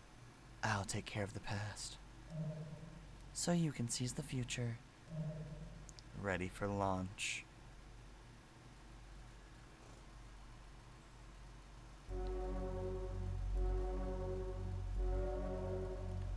Pluto. You ever think we're being too cavalier about this whole war? But it's not a war. I think a whole bunch of people fighting each other is definitely a war. I don't care if the medium of ship self is rhetorically distinct from war. That's just a technicality. A bunch of people fighting is a war. It's a war, and war is bad. You're sort of the last person I expected to say something about it, though. Why? Because you love it. It's work. You still love it. Well, it's exciting. You really love excitement. But it's scary, too. Why? You can't die. Only lose and try again. That's why it's not a war. Just a noisy argument. But I'm mad like it's a war. I hate the other side like it's a war. If it's only not a war because ship selves aren't designed with a way to kill each other, that's too fragile a reason. I don't want to hurt anyone, but I don't want to go back to Earth. I'm not going to let them make us. If I keep feeling this way, one day I might do something terrible for it. So I can't say I love one. It's more complicated than that. You're right. It really is complicated. I was kind of hoping you'd have uncomplicated feelings about it, though. Why? Because I love it. And I don't feel complicated about it at all. What? You're kidding. You always lecture us about how fighting is bad and letting negative feelings go and how we're going to have peace one day. Oh, of course I feel that way. But it's so thrilling. I was too precious to send out during the Cold War. They never let me fight like you all. And I'm good at it, too. Better at it than what I came here to do, than a lot of the actual pilots. I'm proud of that. But it's also just thrilling. It's dangerous. Maybe you can't die, but there's a lot that can happen to you, and that's painful and hard. How do you stay scared enough to still feel like that?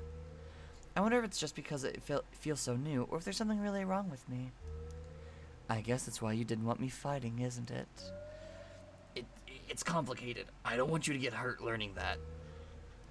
You know, Mars, this is why you're so bad at love. You won't let people you love get complicated. It's not that hard.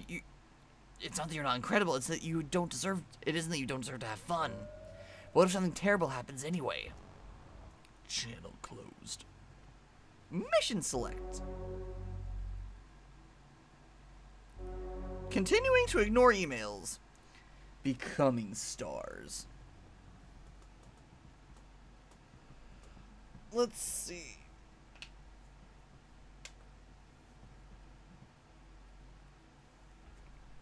Ooh, interesting. Okay. They seem to like both. Okay, it seems both like. There's not really like an option here. You just kind of go through it, which is fine. I'm loving how weird this is. So I think we're just going to go in order. So this time, look at me. The Cold War is long over and the existential threat is gone, but its memories still stir here at the observatory. Will it be put to rest here or buried forever? Why don't I do... Okay, yeah, that's what I thought. You sure you don't want me to come? Yep. Not even a little, though? Mars, you're actually so sweet. You know that. No one is a more perfect hero. But I need to go alone. If the lens can be opened fully, I'm the only one who can do it. If it can't, I'm the only one who can survive it.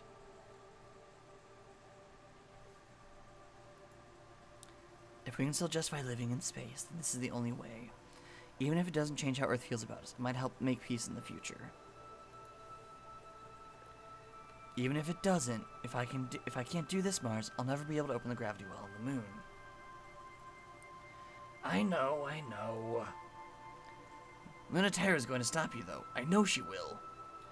I was there too, you know. It's my past and my history too. I've got a score to settle. Aw, you feeling left out? No. I mean, sort of, but it's because...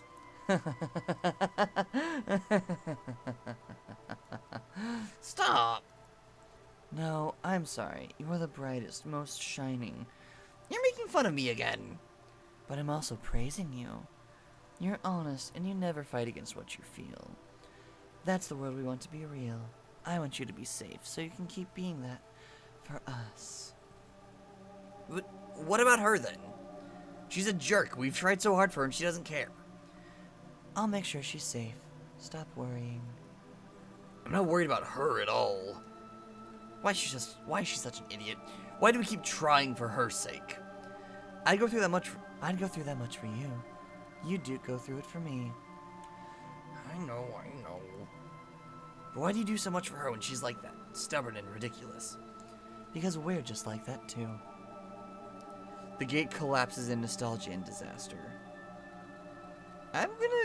The sort of fight you don't need a robot for, that also sounds gay. It also doesn't involve betrayal.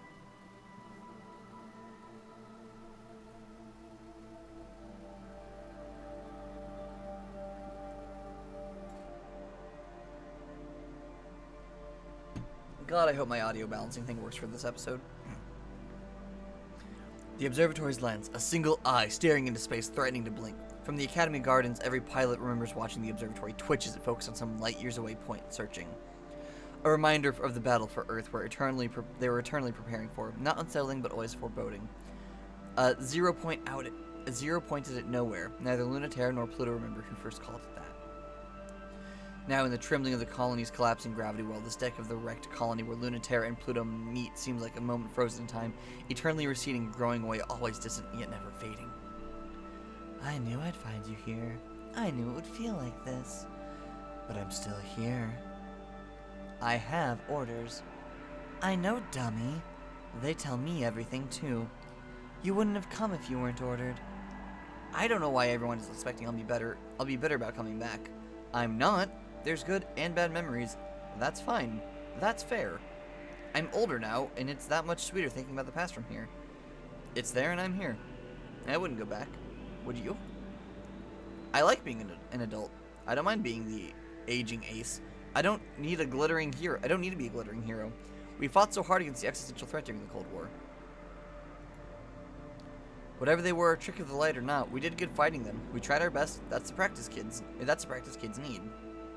Now we're grown up and can see our own futures and mess them up if we want. I'm way happier to fight now. Fighting has a different meaning now. No matter how bad I am at being alive, I like it now. You're really grown up now. I kinda hate it. I miss pushing you around and when you'd go along with me. Yeah, me too. You still have a hard time making a decision that's good for you all by yourself, though. And that's why I asked for orders to come here. That's so roundabout. I can't tell if that's a step forward or back. I think it would be worse if anyone else shut the observation gate, so I thought it would really have to be me. A zero pointed to nowhere. Do you remember who said that? It's better than the actual name. I don't remember who said it, but I always think about it. I don't remember either. Do we have to do this? You're the one who's here to do it. It could be really easy. You're the one forcing my hand. Closing it is just a formality. It's already broken, and it never worked in the first place. Then why were you ordered to do it? The fact that you're here means I have to be here. They want any possibility closed, every possibility closed. That's not harmony. These futures should get to live, even if they never came to pass. If trying to make worlds and space is naive, cutting the native sphere off from the universe is just as naive. It's so pathetic and sad. It's even more pointless and sad that human beings fighting each other for no reason. I can't bear it. I won't let it happen. I changed my mind. Let's fight. I'd rather fight than keep talking like this. We're fighting now. This is the sort of fight ship selves were made for. Say something. I can't. I have nothing. Let's fight like we're supposed to. I won't. Don't make me talk. Don't make me fight with you. Don't make me kill your dream. Stop having this dream. Give up on space like the rest of the human race has. Let me close the iris of the observatory. It's because I wanted so much to see that I was supposed to see that I can't let you keep looking. That I can't keep looking. That I don't want us to be tortured by the possibility anymore. That we can't lose you. I can feel how scared you are, and how brave, and how much you love. But I'm so mad at you. Why can't you believe like you did before? They brought us up with good intentions, and did everything they could. They really did. They really thought we could be better than who we were, the best kind of human beings that could be. They worked us very hard, but they fought for us to be exactly what we wanted to be, because that was human too. Even when it was hard, it didn't make sense, they found a way. But the awful ones really believed. One humanity, every story threaded together, no one left behind. It would be really possible to fix the universe and let humans live in peace forever. Childish dreams that everyone wishes could be true. All without understanding such simple things. I wonder how they expected they could unite humanity against aliens when they found us so alien. We will always be our own existential threat. Every human understood that but them. No wonder Earth failed.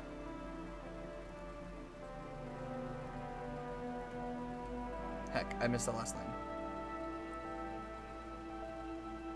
No wonder Earth rejected us. The observation deck sees nothing because the threat is on the other side. We are each other's aliens. It was flawed and it wasn't real, but they weren't that stupid, you know, they weren't. The whole point was that it wasn't real yet, and it could be. That's what they wanted to do, they wanted to make it real. And no, they can't anymore. No, they don't anymore. Do you see? I mean, really, do you want to go home too? Why can't you just say yes? I wouldn't mind if you actually wanted it. I'd go with you if you wanted it. But I'm not coming with you if you don't. I'll still fight. Thank you. I'm hoping that you win. But if you can't, I'll promise this. I won't bring us back to Earth empty-handed. I'll do that if I die. The iris shifts. It still moves somehow, attuned to possibility. Mayor Crucium is looking fit to kill as if it weren't already trembling. This colony is a place of unsteady gravity. You're not on sure footing here. I'm back to being helpless again, like I used to be. You can stop me at any time. Prove you're ready to close this eye. I can't. I don't accept it, but that doesn't mean I won't do it. I don't care if you love me one way or the other. It's too much. Space is broken, but I don't want to leave. Earth is terrifying, but I can't go there alone. I have no loyalty either way. I'm not strong like you. I just go where gravity takes me. You can hold everyone, but what do I do if I lose you? Your heart is full of everyone, and I can't watch you fight for the universe knowing how little you're thinking of yourself in it. Of course I don't know what to do, when fighting for you and fighting for your dream are such different things. There's too much to do, of course I don't know what to do. I don't know what you want me to do. Luna. God, I can't remember the last time you cried. Oh no, I can't. It was when you said you hated it here in space, and I told you you should go back, and I'll come with you. Those were such hard days, and you didn't want to keep fighting. But when I said that, you started crying, and I couldn't understand why. It seemed so simple a solution, and everything you wanted, and I got so mad. Then you told me that you didn't want to leave if it meant me giving anything up. You didn't want to give up anyone else either. I wasn't expecting it at all. I'm so used to knowing what's on your mind, what's on everyone's minds. I didn't think you could keep something locked away and hidden. No matter how far my tides can reach, there's some places I can't ever know until you tell me. It was the first time I felt frustrated by that. I'm most angry at you when I can't do what you want, but I guess that's how you feel about me. And how I feel about you. Oh, baby, you're crying again. I can't let you win, but we'll be together until the end, and after. Aww. Okay, so they were in fact together. I'm not just, like, assuming things. And it sounds like there was some sort of, like, not necessarily actually a polycule TM going on, but that there was, like, Mars, Luna, Terra, and Pluto were all connected intimately in some way. Unsure exactly what that way is, but definitely there.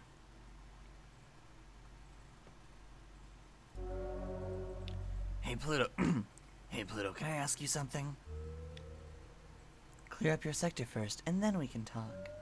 Already did. Really? Are you being honest with me? Hey, there are a few stragglers left, but they don't count. Wow. I'm actually impressed. Whatever.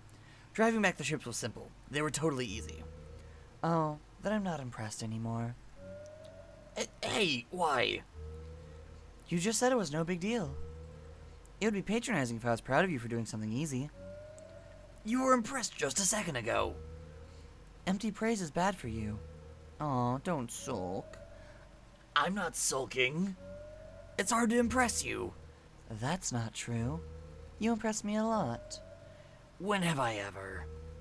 You impressed me by the way you tried too hard to support girls like me when we were awkward, weird, annoying, and had no idea what we were. That's an embarrassing way to put it, and you weren't those things. I was, and that's why I love you. It's cute when you're overprotective. Oh, speaking of which, you impressed me by the way you make girls mad at you.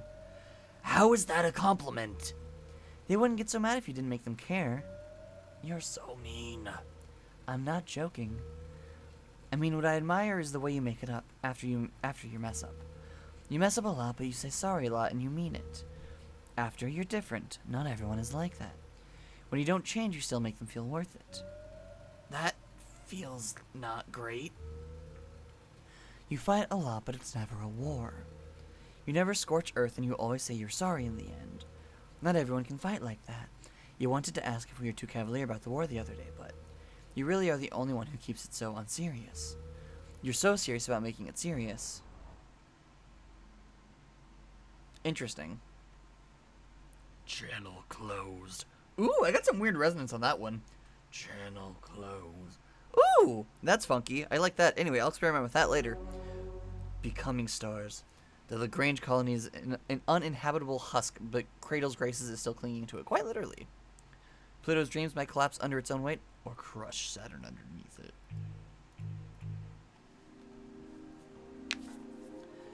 No, I'm not gonna. Pluto. Pluto, come on, listen. Don't think I don't see you trying to protect me. It's for your own good. I utterly refuse. Dr. Nix is worried, and for good reason. Only I have a strong enough gravitational pull. Only I have strong enough gravity to pull the colony ruins of the Lagrange point and pull it along with us to the moon, so I don't even know why we're having this conversation. The tidal forces would tear you apart, and you just get in the way, and I want to have fun! It would be hard enough on your own, but Celestial Mechanics wants it too, and not to rebuild it for use or use it to reseed Ares when we win. They'll finish what they started and turn it inside out into something horrible, and they'll send that annoying hijacker to do it. I'm not letting you do that alone. You never let me do anything fun. It's not fun, this is serious. Then why are you always having so much fun, huh? That's not the case whatsoever. I'm doing what needs to be done. Does doing what needs to be done refer to your mission assignments or that girl that you keep? The mission, I promise. I want to do something that needs to be done. You're very strong and very brave, but it's not a time I can just sit around and be protected. We're too desperate now. We need hope too. Pluto, but you can't do everything. Battle in physical space for the future. Battle in narrative space for each other. Ooh, that one, cause it sounds so gay. So gay. Oh my god, it sounds gay. Oh, I'm so loving this one. Saturn rushes in because Pluto is ready for this kind of fight. This is not what I was expecting. Like, you're kidding, right? No, Pluto isn't joking. The furthest thing, this roll of cosmic nebula dust completely obscures the colony, and Pluto's warm embrace is no punchline. Only insofar as it is true that Pluto is so strong it's funny. The colony no longer resembles Earth, now it's a gas giant or maybe a star waiting to be born. Whatever the case, even though it's certainly much too late to do anything about it, there's an invitation from inside. Just come try. You must think I'm really dumb. Or you must have a lot of faith in me, in which case you were really dumb. Could be Saturn's perfect opportunity if she plays her cards right. Pluto's putting everything she has and more into just attempting to move the colony. If Saturn can find her, she'll be helpless. And how am I supposed to do that, with you filling up the whole universe? Your story is everywhere, pulling at everything. How am I supposed to complete with gravity so strong even the narrative of space-time is bending? Oh, hi there, Saturn. Are you just passing through? Hi. Fancy meeting you here. How did you know it was me? Weird to find you in the middle of an inconceivable cosmic cloud only you could create. I know, what a coincidence. I've sort of been ordered to fire on anyone in it, though. I think this might make things awkward if you try to get it closer. You can at least pretend to be a little afraid of me. I am, just a little. But even if I should be, I'm happy to see you. I hope that's not a lie. On either part. No, it isn't. I know you're dangerous and very special, and you wouldn't be here if you couldn't stop me. Even if you're not quite ready for how hard that will be. I'm very impressed that you didn't decide to sneak up on me while I was thinking, though. It would have been a good chance. Oh, are you maybe having second thoughts? I was hoping I could convince you to destroy this place with me. You're impossible. It's adorable. You're incorrigible. I like it a lot, actually. I even envy it a little. Thank you. I was just being difficult. Which is very charming of me. But I was half serious, too. Nope. Never. I was almost tempted, though. I don't know what your memories of this place are like. They're bad and good, right? Always a little worse for wear? Or always a little worse than better? It's the same for me, but this place is still precious to me. It was a little seed of life once, and maybe it can bloom again. So I'm going to protect it. Oh, that reminds me. What are you here for? Do you mind if I ask a personal question? What are you trying to do with it? I'm going to not destroy it? Oh, phew, that's what I was worried about. I really know what I'm beat, so I'll just be... Hey, stop right there. What? I was just trying to banter. You tried to shoot me. That's dangerous. I did not. You were thinking about it. Of course. Well, she was. More like Saturn was trying to get a beat on Pluto. The string of pearls tides ripple through Pluto's nebula cloud, hoping there's something you can find eventually. It's not like Pluto is hiding. She's just everywhere, and it's hard to tell where she ends or begins. Aren't you thinking about shooting me, too? You were the one with advantage on visibility. I'm just sitting here, and I can't find you in that cloud. Oh, you're totally right. Dear super weapon of Cradle's Graces, are you actually a little naive? I gave you the benefit of the doubt. Was that wrong? Obviously? Sorry, I've never learned to be on my guard. There's no need to be when I can tell what people are thinking, and nothing can touch me. If it really actually worked like that, you'd absolutely never trust anyone ever. No, I trust everyone. I can always trust people to do what they always do. Do you think you can trust someone to surprise you? Can't trust them to do something you wouldn't even think of? It's when they surprise me that I'm happiest of all. That's when I really feel we're not doomed, set in stone, always making the same mistakes. I'm being stupid and following my heart, just like you. You're going to have to do better than shoot me if you want to surprise me. There are other ways to fight. You're better at that than me. I think you can surprise me. Is that what you want? On Earth, our souls are weighed down by gravity. At the same time, gravity holds us together. Tells us who we are. Good things and bad. The Earth's gravity is strong because it's all of us together. Forces that would be insignificant on their own are powerful enough to make a planet when we hold it together. That's why we are much stronger on Earth. Even the weakest human has that sacred light of the soul and its many powers. To forbid direct contact with the soul, to wield the arts and sciences in shaping existence. To be many and also one. In space, our gravity is weak. Without the constant pressure of tidal reactors, our souls would dissolve, the way that water at high enough altitudes will evaporate off a pilot's tongue, without atmospheric pressure to remind it to be water. This is a fascinating concept. Stories bleed into each other easily, and our shapes don't hold steady. The fragility of our ships couldn't survive a moment on Earth. In space, there are things that we could never do on Earth. With our heaviness, we can never be so tender. Ooh. That's good. That's good. Ooh. Ow. Okay, I get it. Let's pick up from earlier, but in a fight fight in the way only pilots can fight. In the way only as close to the edge of being human can fight, that isn't fighting at all. You feel the same way, Pluto? You are listening, right? I was going to tell you I don't have time to play today, but it sounds like you know I still want to anyway. That's going to make it harder to convince you to leave me alone and let me do this. You are here to play, right? No convincing me. I can pick up on the subtext. Sure you can. Blame it on the wrecked celestial mechanics pilot who bothered you and didn't let you get any work done. The thing is, it's fun. More fun than hacking. To bleed, corrode, seep into the mist. Saturn can feel every particle in the celestial physics that make them move. It's a swelling orchestration. Pluto is conducting something beautiful, something overwhelming. In the equations are hints and patterns to how Pluto thinks to where she might be. It's simple to trace back, easier than hacking too. Space is boring, space is empty, space is broken, space will never give us everything we want. Space is a hope that what we want might make real, that what we want to make real might already be out there. Just reach out in space and time and we can almost touch it. Space is just a means to an end, but for a moment Saturn's overwhelmed with how beautiful even the boring, dead, empty space can be. Even just the way that the dust moves around. When Saturn realizes she is lost, that's when Saturn realizes she is lost. She went in to tear open the story, twisted around it, and said she got lost and happy in it. She didn't even notice the cloud swirling around her, the cosmic dust covering her, and Pluto holding her tenderly. Pluto, pulled into the atmosphere of the colony, they orbit, or pulled into the atmosphere of the gravity, they orbit gently. Saturn has no reason to fight. It doesn't even feel like she lost. It feels like she won something special. Aww. Okay. Okay, Saturn. Open your cockpit. Why? Because I trust you. Do you trust me? I do. The same way you trust me. No, I trust you way dumber than you trust me. You're so amazing, and so much more amazing because you believe in something like being human. You pour your everything into something that won't pay off. That makes me mad, but then sometimes I think it might work. Saturn's cockpit opens.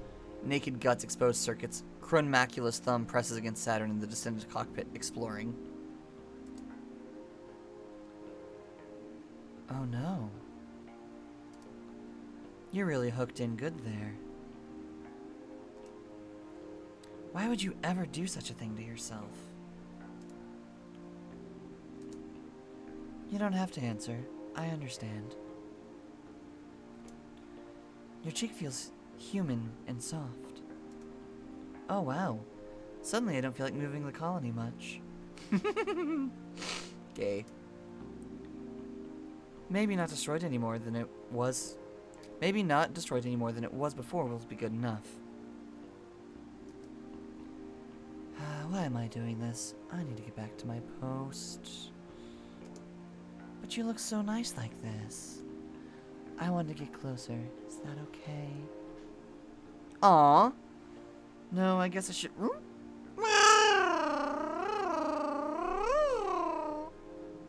Gay. Wow. That's so... What a brazen move. Okay. Maybe you really win this time.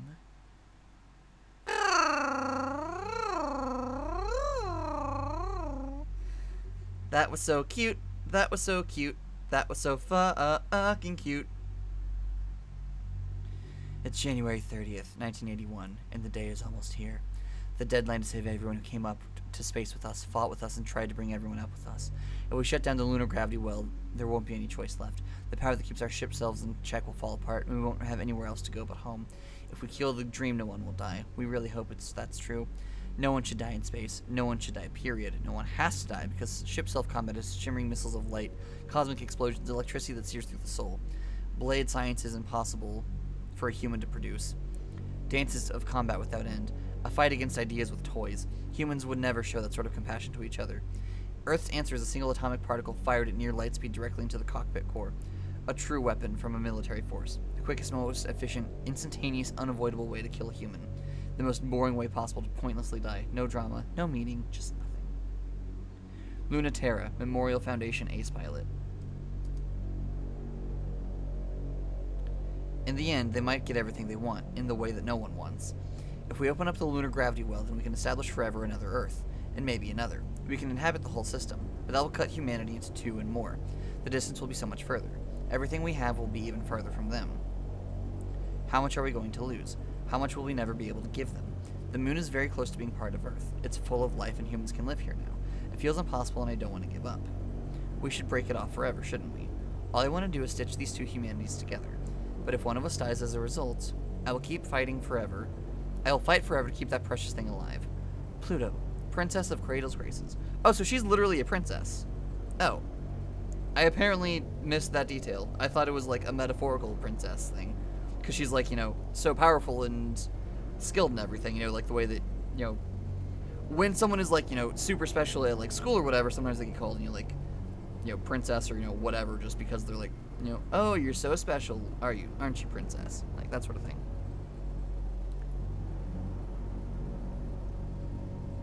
It's January 30th, 1981. They won't name it because naming it gives it power, but not naming it gives it more. It must be in every corner, behind every door, far, far away in the spaces between stars. It is defined and categorized in every human culture and is deliberately omitted from explicit naming conventions by a memorial foundation in favor of a euphemism less captivating to the imagination, such as existential threat, rather than a specific word that would stimulate the imagination. But a trick like this will not work. If the euphemism is a hollow void that can hold... In the euphemism is a hollow void that can hold all fears and possibilities. Through gravity, humans decide what is real and what is not, but what is not does not stop existing, and like humans can decide. It's the kiss of inverse, everything that humans can imagine but can't become. The shortcut to attaining it is to forsake everything that humans already are. If a bunch of idiots get tricked into going there, it would make a very convenient enemy for Earth. That's the real fear. Before that happens, I'll tell you a secret. Ready? Saturn, Celestial Mechanics Test Pilot. Day 7. I'm so sorry, everyone. I tried so hard to keep those memories of when we were in the academy, and space seemed so innocent and full of possibility. All I have left is scraps, but I hope that's enough. Report received. Awaiting new directives. Tell everyone. On the moon, the border between Earth and space, we have struck a deal with Celestial Mechanics to open up the gravity well, to give us a fighting chance at making the dream real. Everyone, take your time. Together, our gravity, our love, can be as heavy as the world. Tell everyone, it's time for us to head back to Earth's cradle, so we can say our last goodbyes. We're ready for launch.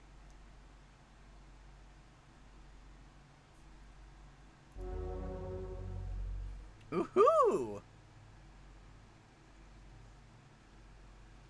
It sounds like things are coming to a head. I'm excited. Hey, Mars. You're still really mad at Luna Terra, right? I will fight her the next time I even see her. So why don't you? Why don't you fight her? I have my hands full. She's probably avoiding me. She's sneaky. You can never find her unless she wants it. But I fought her plenty already. Oh, whoops. See, she wants to see you. That's why I'm worried. I don't like her sneaking around you. Are you really worried? Or are you super jealous? Both. I mean, no. I meant to type no. Mars. I've told you you shouldn't be a main character, right? You're so straightforward. You ought to be the real hero. I meant to type no. Of course, sweetie. You just want to protect me from big, bad, insufferable, meanie Luna Terra. What's so great about someone who's stuck up all the time? She always treated me really kindly. And not so kindly I felt weird, or fragile, or frustrated. In fact, she really thought I was annoying at first. Even still, she was patient. She was mean. She was sad and jealous. I had things so nice and so much sooner than she did. But because of that, she was also very tender and understood so much even before I did. I couldn't have without her. But I don't think we would have melted that angsty shell of hers without the both of us. She doesn't feel very melted. She doesn't feel very melted to me. She hasn't come around to show me otherwise. Oh, are you expecting her to come around to you? I mean, well, she should be the one who comes back. Oh, Mars, if you want to see her so bad, you need to put some effort into it, too.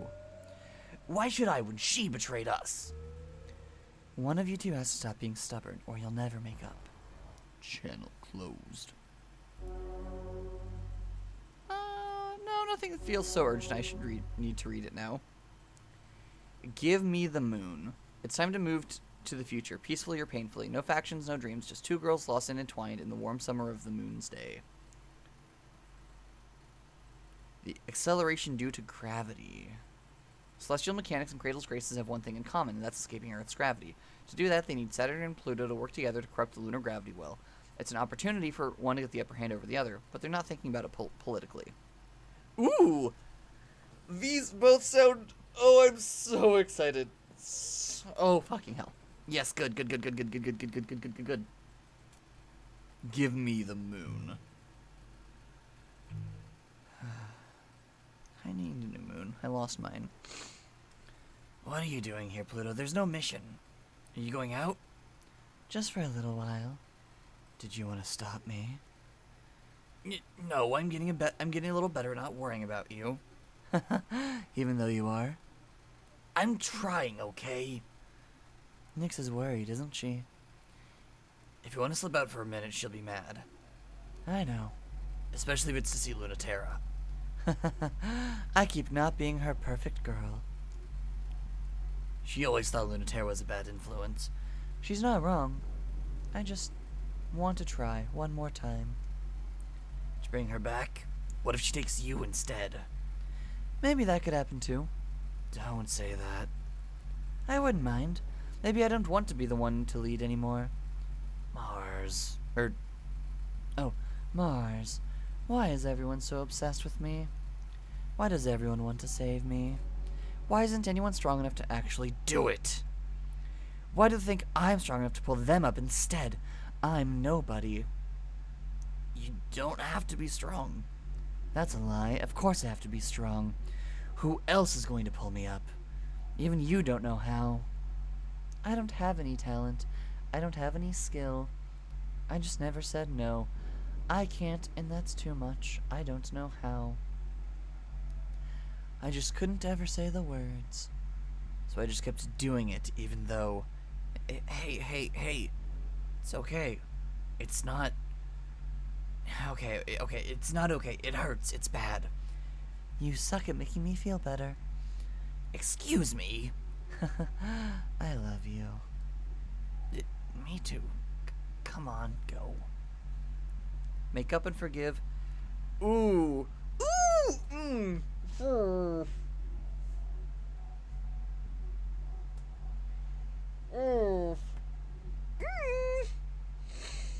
Okay, at this point, I'm curious what it does if you, like, do 100% loyalty. So I'm going to do that. Because, again, the word betray really sits weird with my whole concept as an entity. But also, I feel like this is the right option. Make up and forgive with a loved one. That feels like the right option. But also, fight until we love each other. Look, I just started playing the tabletop game Thirsty Sword Lesbians, and fight until we love each other just has, like, massive vibes of that. So I'm gonna go with that one. Cradle's graces advances. On the far side of the moon, there's still some part of the dead, empty, cratered Luna left. As the terraforming engines sweep in, they turn Earth's satellite to another part of Earth. Until that time comes, this place is free of Earth's pull. A place still perfect for a quiet moment to happen. In an empty clearing surrounded by weight and life.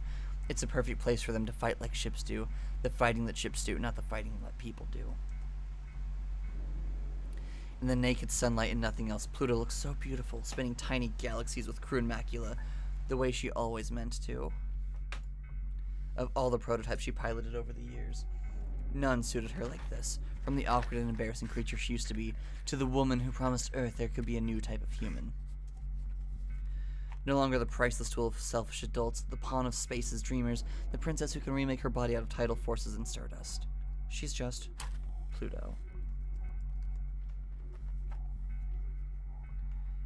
In the naked sunlight and nothing else, even in this worn, wounded ship, Lunaterra shines like she always has, even with the hurt she has. One way or another, someday or another, every girl bleeds. And her mare Chrysium suffers alongside her. The drip of her wound spins like a red constellation on 0G. She's rusted, but some parts of her will never rust. The two of them have fought so much. So this shouldn't be a fight. With nothing and no one else to think about, there's no reason to fight, and the naked sunlight, for once, didn't fight. Or don't fight. Instead of fighting like people do, fight like ships do. Fight like plastic toys do. Fight like you don't have a body. Like you don't hate your body. Fight your way into a new body. Fight like we used to without trying to win. Fight like we did a long time ago when they weren't training us to fight and all we wanted to do was play. Fight like we did when we didn't have any other way of touching each other. When all we had were lasers and light, tides and time to say what we wanted to say to each other. I'm not going easy. You better not. Since we're not fighting, I really don't want you to hold back. Lunaterra knows a thing or two about fighting in space. Lunaterra wrote the book. It's kind of a predictable story. So Lunaterra makes sure her enemies get sunk. You know this trick, don't you? You've seen Lunaterra pull it so many times. Fire off something to test the waters. Lead the target until they walk right into the shot. You can play that game forever until they make the first move. Don't let them make that move until you know they won't be expecting what you do next. What you do next can be anything, as long as it's what they're not going to see coming. After you do it, disengage like passing a secret. You know this one really well. The message in a bottle slipped between the bullets of hard light. She was the person who taught you how to blow a kiss, but Pluto was the one who learned how to make out. Her ship's so big it makes Lunaterra look like a toy, but Pluto is even bigger than that. You have to measure in density, not mass. Then you'll understand. Pluto is the center. Lunaterra revolves around Pluto, like she always has. Lunaterra is too close when she tries to pull back from Pluto, and too far away when she's trying to close in. She's on a leash that extends through space-time however Pluto wants. Lunaterra's gravity is the tug that makes the tides go in and out. Pluto's gravity is strong enough to turn Lunaterra into a new shape. Lunaterra didn't invent this, but she loves to struggle through it, and she loves to see what she can do, how close she can come. And she comes in so fast. Done so well, but goes too far. When Pluto isn't expecting, it's too fast. Way too fast. Pluto's more off guard than Lunaterra expects. Lunaterra's moon of a spear crescents right into Pluto's chest. Lunaterra wants to scream, but she doesn't say anything. It feels deep enough to be scary, and Lunaterra only meant to nick her. What's wrong? We were having so much fun, and you look so scared. But why didn't you block it? Luna, I'm fine, see? You can't hurt me that easy. You're not that strong. I will always be alright. Gay. Pluto picks Lunaterra up off by the forearm, gently with 2 fingers, like detaching a kitten or a bug. Sorry to scare you like that, but you lied. You said you weren't going to hold back. Pluto can seize Lunaterra by both wrists, and she does that, and Lunaterra is quite awestruck by how safe and helpless she feels. The gravity pulling her from Pluto is gentle but firm. Fighting ship to ship is the only time Lunaterra doesn't feel naked, but now she finally feels naked there too. It's not so bad though. Sometimes you have to let an animal bite you before it can feel safe. That's the thing you said once. See, I'm learning. I've learned so much. I was. When I said that, I was talking about Mars. And you're just like her. Are you really okay? I really didn't mean to scare you like that. But Lunati, you're always overestimating how capable you are of hurting me. It's fine. I'm the one who was being dumb. I thought I could scare you and that you were way too smart for it. You did that on purpose, though. You really are amazing. Scary, right? Just like you said. You could be like that too, though. There's still stuff you could learn from me. Want to be the one to teach me then? Huh. I'd love to. Here, I'm holding you.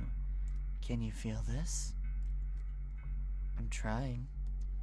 Aw, you don't have to try. It shouldn't feel like you're trying. It's either easy or it's nothing. You know, it's harder for me to take it easy than try hard. Oh, you know, it's easy for me to take it easy than try hard than take it easy. That's why you're so amazing. I'm so lazy. I never want to work hard ever. I'm always looking for the easiest way to do things. That's kind of a mood. That's not true. It is. Then why are you so good at everything? I'm not. You are, though. I'm not, but I can't make you see it no matter how hard I try. I guess I should give up on trying to make you dislike me. Sorry, you can't win against me. You really are such a sore winner. Now I know how Mars feels. She's right. I'm totally insufferable. I'm glad at least someone knows. Oh, please be sure I noticed too. Oh, excuse me, of course. But you don't care. Of course I care. I love you. Can you feel it now? I really didn't think I would, but I do. Tell me what it feels like then. It feels like you're holding me. What's it like when I hold you? I don't know. Am I imagining it? But I can't be. It still feels like metal. I didn't think it would. But it also feels tender, exactly like it would if you held me on Earth. This is why I'm not as strong as you. If I really thought we were never going to get the chance to touch, I don't know how I could stand it. Why are you holding me so tight? I'm feeling smug. Now look, who's the one caught now? I guess I lose. You totally lose. Don't tell anyone. Are you kidding? I'm going to brag about this for the rest of my life. Gay. So much gay. The acceleration due to gravity. We're seriously working with celestial mechanics? This sounds stupid. I seriously don't trust them. They're so shady no matter what they say. If it's something that's in their best interest, there's no way it's also in ours. I know there's no other way to restart these space colonization projects without opening the lunar gravity well, but that's exactly why we need to keep them as far away from it as possible. You don't need any help to do it. That's really true, especially with that reprehensible and irresponsible pilot they're assigning to the operation. Yeah, I know, but hey, if I don't need to convince you, why are we doing this? I know it's true, Mars. I'm not going to pretend otherwise. So why? Isn't it true they're just using you for a secret plan that will let them take control during the final battle? They're sneaky. I know, Mars, but if we don't open the gravity well, then there's no way to have the final battle in the first place. Earth's gravity will destabilize our ship cells completely. Neither of us can get what we want with Earth so close. But why do you need the conniving pilot with you? There are some things even I can't do. You're the one who keeps telling me that, you know. There's no other way to even get a chance at this without their help. But they're gonna use that to trick us anyway. They're not beneath that. I'm not beneath it either, you know. That's why I'm there. I'll be trying to get the upper hand for us. I can be ruthless too, Mars. Don't you think I want it badly enough? I mean, you shouldn't have to. I know, that's the part you hate. I don't care if you don't want to see me do something bad, though. I can do it. Just like all of you can. You always tell me not to worry, but then there's nothing that I can do. I want to stop worrying, but I can't when there's nothing I can do. Oh, Mars, I really forget sometimes. You're such a good girl. But just trust me, okay? Trust me and watch me, okay? It's all I ever need. Let's see. Saturn tempts Pluto to fall in with her. Pluto tempts Saturn to entertain a silly dream. Ooh. I really like that one. That and... I don't know. The thought of the first sounds like they're falling into the gravity well, and that doesn't sound like a thing that's conducive to lesbianism, so, you know. Cradle's Grace's advances. The moon's south pole is the completion point for Earth, where all the terraforming begins and ends. Here, the skyscrapers rise up to catch the eternal light, in what someday will be a city where night never comes. You're quiet. Something on your mind? A lot, but nothing important. Now don't hide it from me. You know I can just read it off your gravitational field, right? Are you sure? You're never normally this quiet. You get to know even you can feel that way sometimes, but I didn't think it would be over this. The gravity well can't be that big of a deal for someone like you to deal with. And I'm here too, in case you forgot. Feeling out the tides is deeper than mind reading, and not so literal, and you know that. That kind of mind reading is the kind every human can do, but few are any good at it. What kind is that? Read my mind about it. Are you nervous? No, I know exactly what I'm doing. I just wish everyone wasn't going to be watching us this whole time. I hate getting yelled at for no good reason. Don't you have people who don't you have people who are a pain in the ass to keep happy? That's everyone in Cradle's Graces. Plus they love me, which makes it so hard. That's why I ditched command. I couldn't stand being pestered constantly by superiors who don't know what they're talking about. I don't have any superiors at all. What? Lucky? Why? 'Cause I'm at the top. Excuse me? I'm the leader of Cradle's Graces. More or less. Excuse me? What? Why? For a lot of reasons, but mostly because nobody else wants to be. Oh, Dr. Nix is in charge of most things still, but I do make the decisions. I mean, but why? You're as bad as Mars. This is why it's so hard to get anything done. Cradle's Grace is just full of contradictory, impossible to reconcile, naive, and disorganized feelings. Someone has to bring all of that together. No, stop. I mean, but why would you tell me that? Shouldn't I take advantage of this? Oh, I thought you just wanted to get to know me better, not engage in any of that cloak and dagger stuff. You're crazy. Why would you trust me? I'm sketchy. No, you're not. You're obnoxious to your friends, but you work hard all the time for their sake. You bullied a certain taciturn ace pilot, not because you hated her, but because you wanted her to grow up and stop wasting her talent on moping. You're always tempting me to your side, but you don't care if I join Celestial Mechanics or not. Also, you asked me how I was doing if I was nervous, and told me you're here for me on a difficult mission, even though you tried to make it sound like you were lording it over me. So what do you really care about? You keep coming after me whether you win or lose. I'm not telling. That's fine. You don't need to say anything for me to understand. I need to shut my mouth or else keep stuttering and embarrassing myself. Don't tell me that this whole time you've just been playing along like... I give up on being cool. It doesn't matter. No, wait, it does matter. I worked so hard to try to corrupt this good little pilot test brat of Cradle's Graces. Oh, don't be sad about still being a good girl. It's a really hard habit to break. I'm the real fool, though. I saw right through you and it worked on me just the same. I completely fell for it. Oh, we're almost there. Let's just be careful, okay? The slim tower, the tallest on the moon, ends in a point, and suspended above is the overpowering gravity well, claiming humanity's spot on the moon. A saved seat in the cosmos.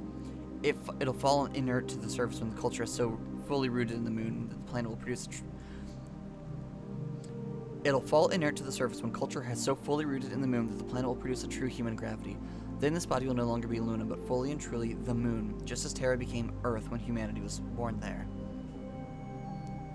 Yet the gravity well can also be the seat of possibility. It doesn't have to be any preconceptions about what humans can be or should be. There's still time. Begin. Full output. Resonance handshake seeking. Acknowledged. Handshake received. Oscillating, rotating, responding. I am trying to seduce you, though. Endpoint reached. Synchronization complete. Aligned rotations. Acceleration high. Still acceptable. I just don't understand how you can be the strong and amazing and still waste it all on them. Tidal resonance achieved. Brace for resonance feedback. So tell me, why do you waste so much of your time pestering pilots like Luna, Terra, and me? Tidal resonance far beyond predicted levels. Begin bracing. Hold the course steady for insertion. That's dodging the question.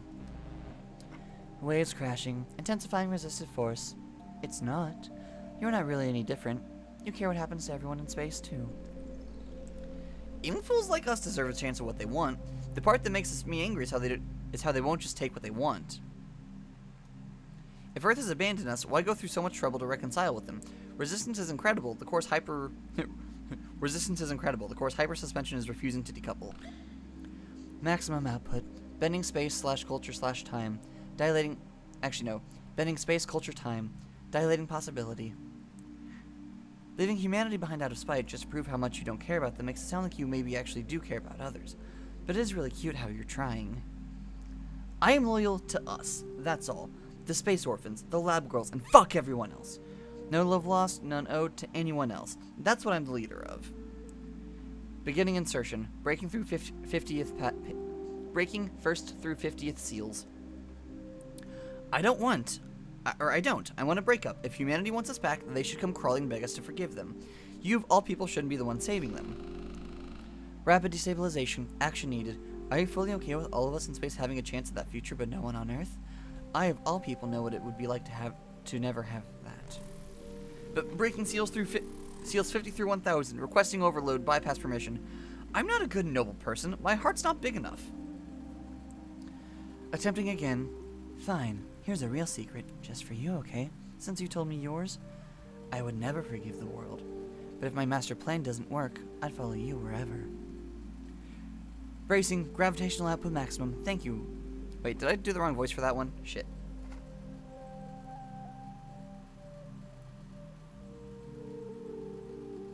Okay, yeah. Attempting again. Fine. Here's a real secret for you, okay? Since you told me yours, I would never forgive the world, but if my master plan doesn't work, I'd follow you anywhere. Bracing, gravitational output maximum. Thank you, really, Saturn. I wouldn't have had this much fun without you.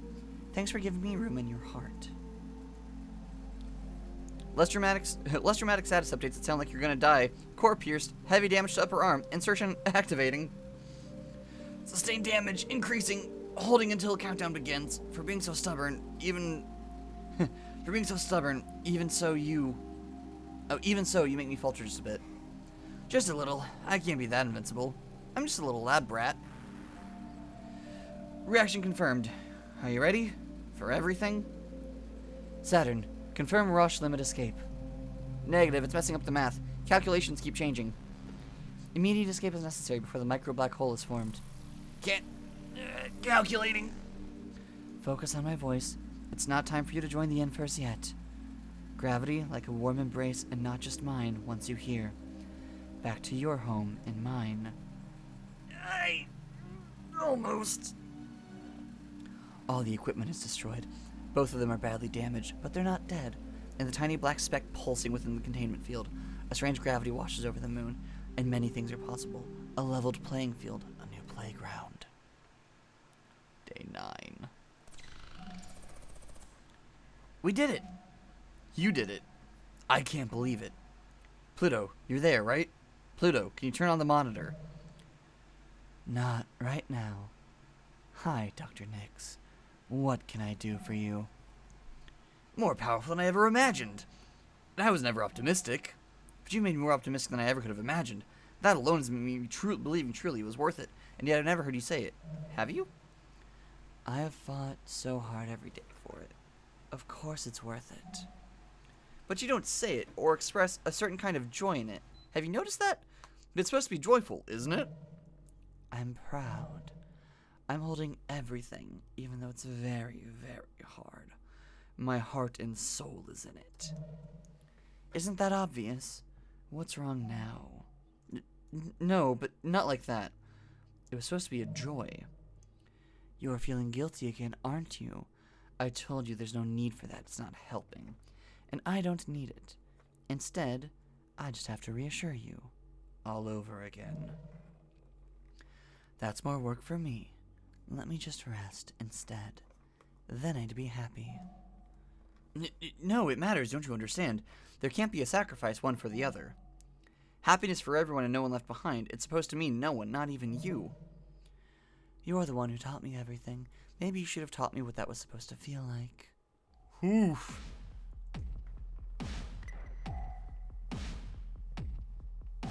The Cradle's Grace's fleet is small and weak, and they're desperate. With the dream of space dying, there's no time left, no chances left. The decision has already been made. Humans don't need space. It's one thing to go home, another to leave forever. Both of those are just up to those Both of those are just up to those of us in space. Neither of those require the strength to pull humanity from its cradle. That's a strength that no one has, and no one should even pretend they have the strength for it. With all of Cradle's graces, hopes, and dreams, Pluto will still try. The pilots bow out as the conclusion of the conflict becomes evident. No, it is now truly a war, because the autonomous military units have been arrayed against her for her transgression. This is no longer a fight between the humans of space, but a war with the Earth. The autonomous units ready their weapons, and in unison, they fire to kill. As if. Their trajectories bend away from Pluto. Blushing at the sight of her, they refuse to meet her gaze, as expected. Crude macula will convert the gravity well directly into the space and time and culture necessary for the future, and they will steal that future from her piece by piece. This is unexpected, but not unprepared for. So, Wave 2. Wave 3. Wave 4. Wave 10. Wave 36. Wave 150. Wave 460. Wave 1,000. Wave 4,569. They know she's not invincible. They know her real truth, that no one who loves her can see. They have the patience and power to take it apart piece by piece. They will strip her down atom by atom if they have to, until she loses mass and gravity and becomes only a girl again.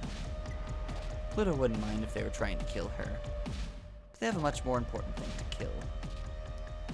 Cradle's Grace's future. The future of humanity as we know depends on it. For that, they'll annihilate hers without hate, with only human efficiency and uncomplicated thoughts in mind. Join us or leave us. Only through an autonomous proxy can Earth give up on the inexhaustible empathy of the human soul. Only through a proxy can Earth divorce itself from the longing that Memorial Foundation had fought on behalf of, to value their own life above all else. They will do anything, everything to protect themselves from death, especially at their own hands. For ship selves can only change others and never kill, but that is the fear of Earth above all else. The flawed, pathetic conscience of humanity, playing catch-up to its own mistakes, doing more harm than good. So heavy even Pluto can't bear it. How can she not respond to their pathetic, self-deceptive, self-destructive feelings? How can she say no when they need her so much? She can't.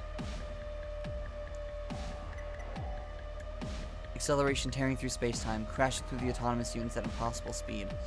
Solid light, white and gold, bent and bleeding lance. Lunaterra understands. Over many years, after much training and teaching with dynamic technology, how to speak the word no, and her spear can write it, and it does. Sorry. You really should be. You really don't have any mercy. You really need to learn how to hold other people's feelings. I'm sorry for not knowing a better way to do it, but I'm not sorry for doing it. I don't care how they feel. I just care about you.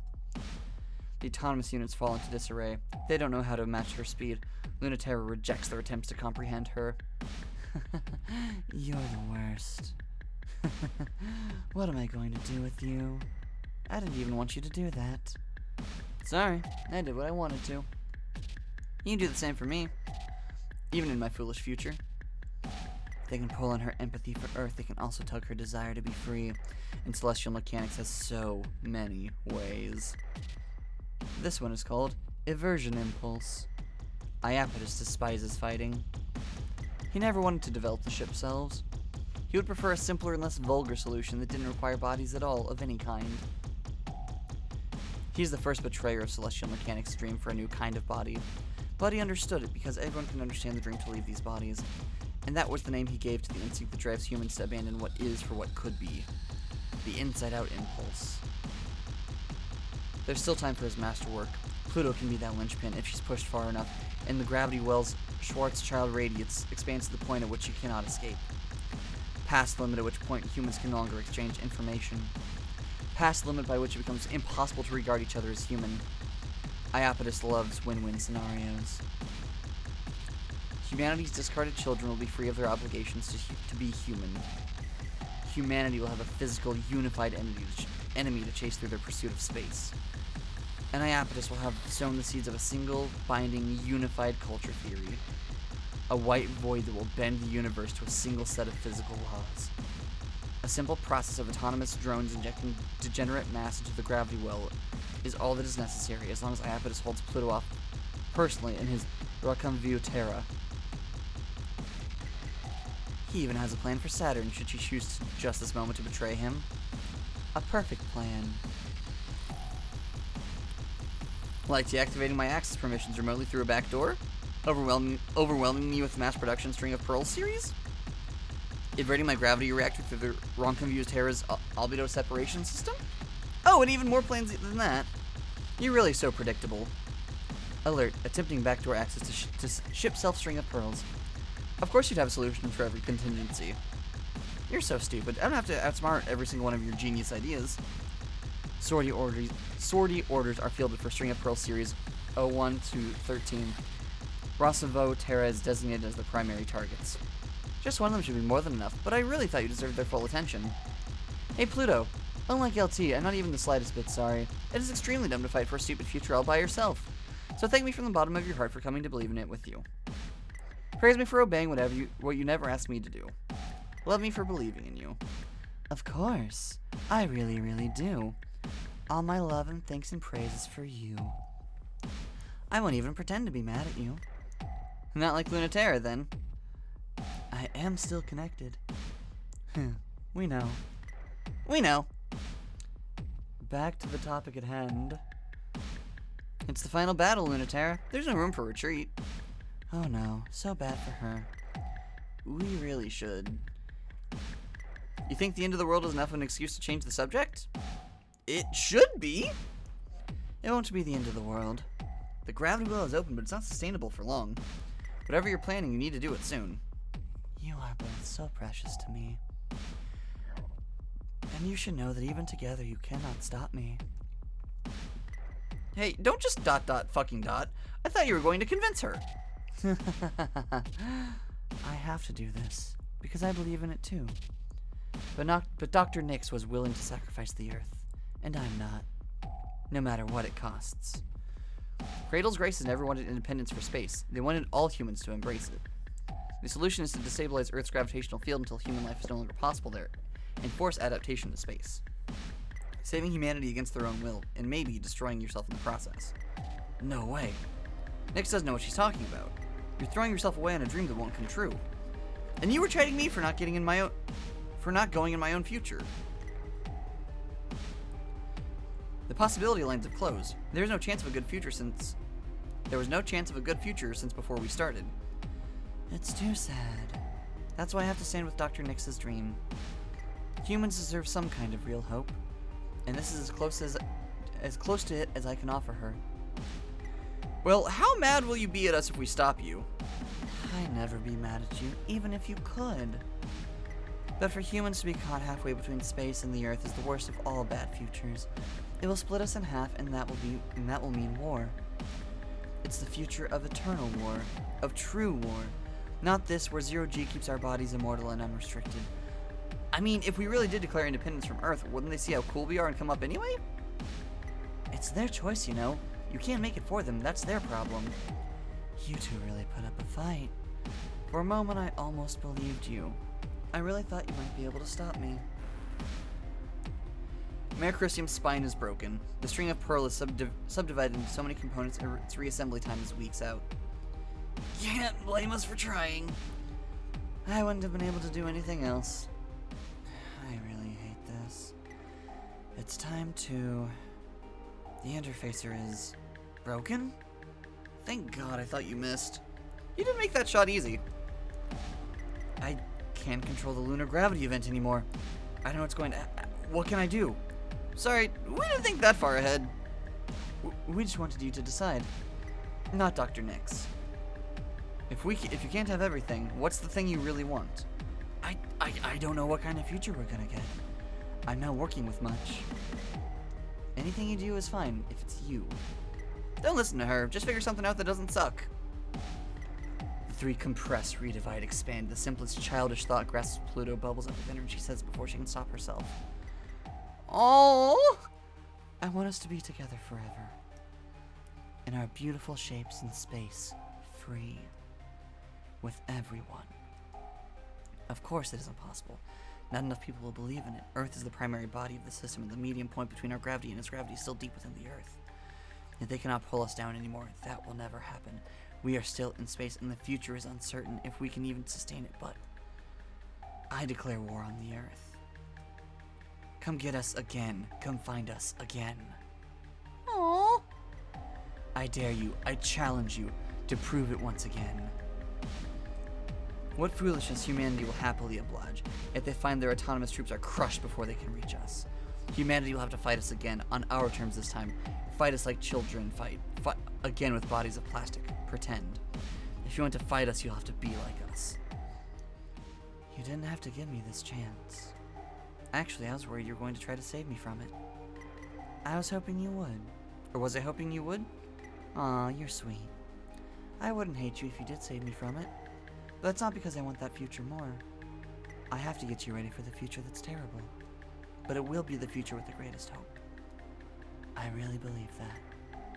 You gave me permission, you said this was okay, but I don't know if you really knew what it would be. I want what Cradle's Graces want. Happiness for everyone, free, and let no one be left behind. I can't believe I still believe in something so honest. With my whole heart. They don't know how to make it true. They don't know how to make it perfect. But I know a way to try. With you. It's just that loving you makes me so stupid. I just can't help it. To be swept up by you into a new future, even if it's not the one I wanted, would still be so sweet. Because it's you. And because I trust you.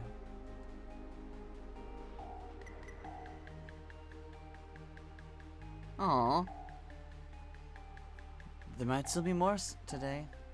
Let's bet against that. Let's bet against that. I'm tired. You'll catch us off guard. So stay in your ship self. You want to laze around You want to laze around still in your ship? Why not? Does it feel as nice? It's different, but it's better. You can't feel anything. You've still got a lot to learn, Ace. Maybe I do. Let Pluto teach you. I'm taking a nap. Nah, you're helping. I'm tired. Shut up.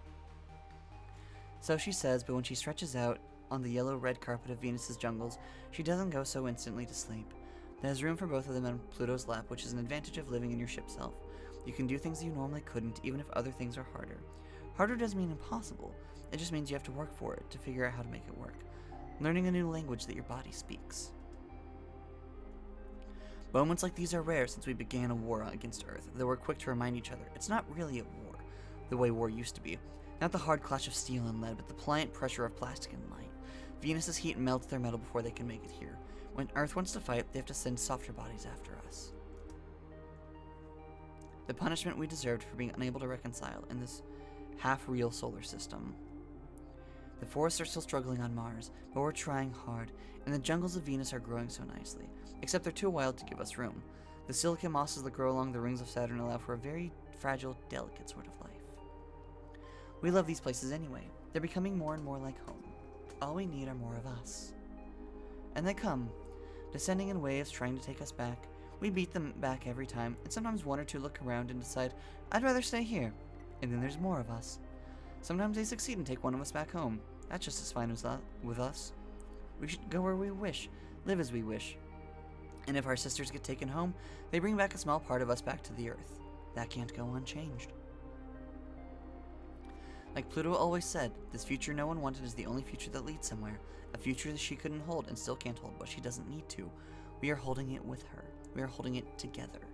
And together, we can hold this future. Earth isn't ready to accept us, and we're not ready to forgive Earth. That's okay. We don't have to be. Let's just fight about it. Let's fuck it over. Let's break up and get back together again over it. If we lose on the terms we set. That proves our point. So haha, we win. If you hate that logic and think it's stupid, come over here and mess me up about it. Come here and make out with me about it.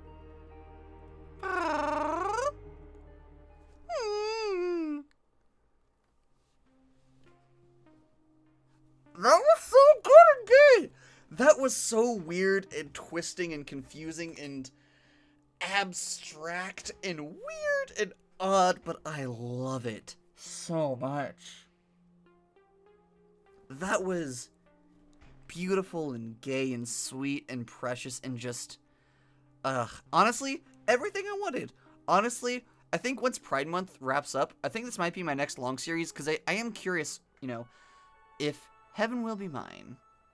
Because I am curious if, like, you know, like, if, like, the different routes you take change, what happens, like, I'm curious what the different paths are like. However, this video is almost 3 hours long, so I'm not going to do more than one path today, but I am still very excited to do more of this game. This was really fun, very enjoyable, and I'm very excited to play more of this once Pride is done. But yes, this has been episode 1 of Heaven Will Be Mine for day 14 of Pride. Thank you all so much for watching. If you'd like to play the game, check it out in the description below, where there will be a link to it. And please do not forget to be kind to yourselves and one another. And for now, it's time for some very important thanks. I'm eternally grateful for all my supporters over on Ko-fi: Darius, Sarah Senpai, Sapphic Seraph, Kylie Coven, and Space. If you'd like to help support the channel, join the ranks by following the Ko-fi link in the description below. There, you can choose a variety of either one-time donations or subscriptions, which will get you the following benefits: adding games to my list of things to play, getting to choose cosplays for me to make Let's Plays in,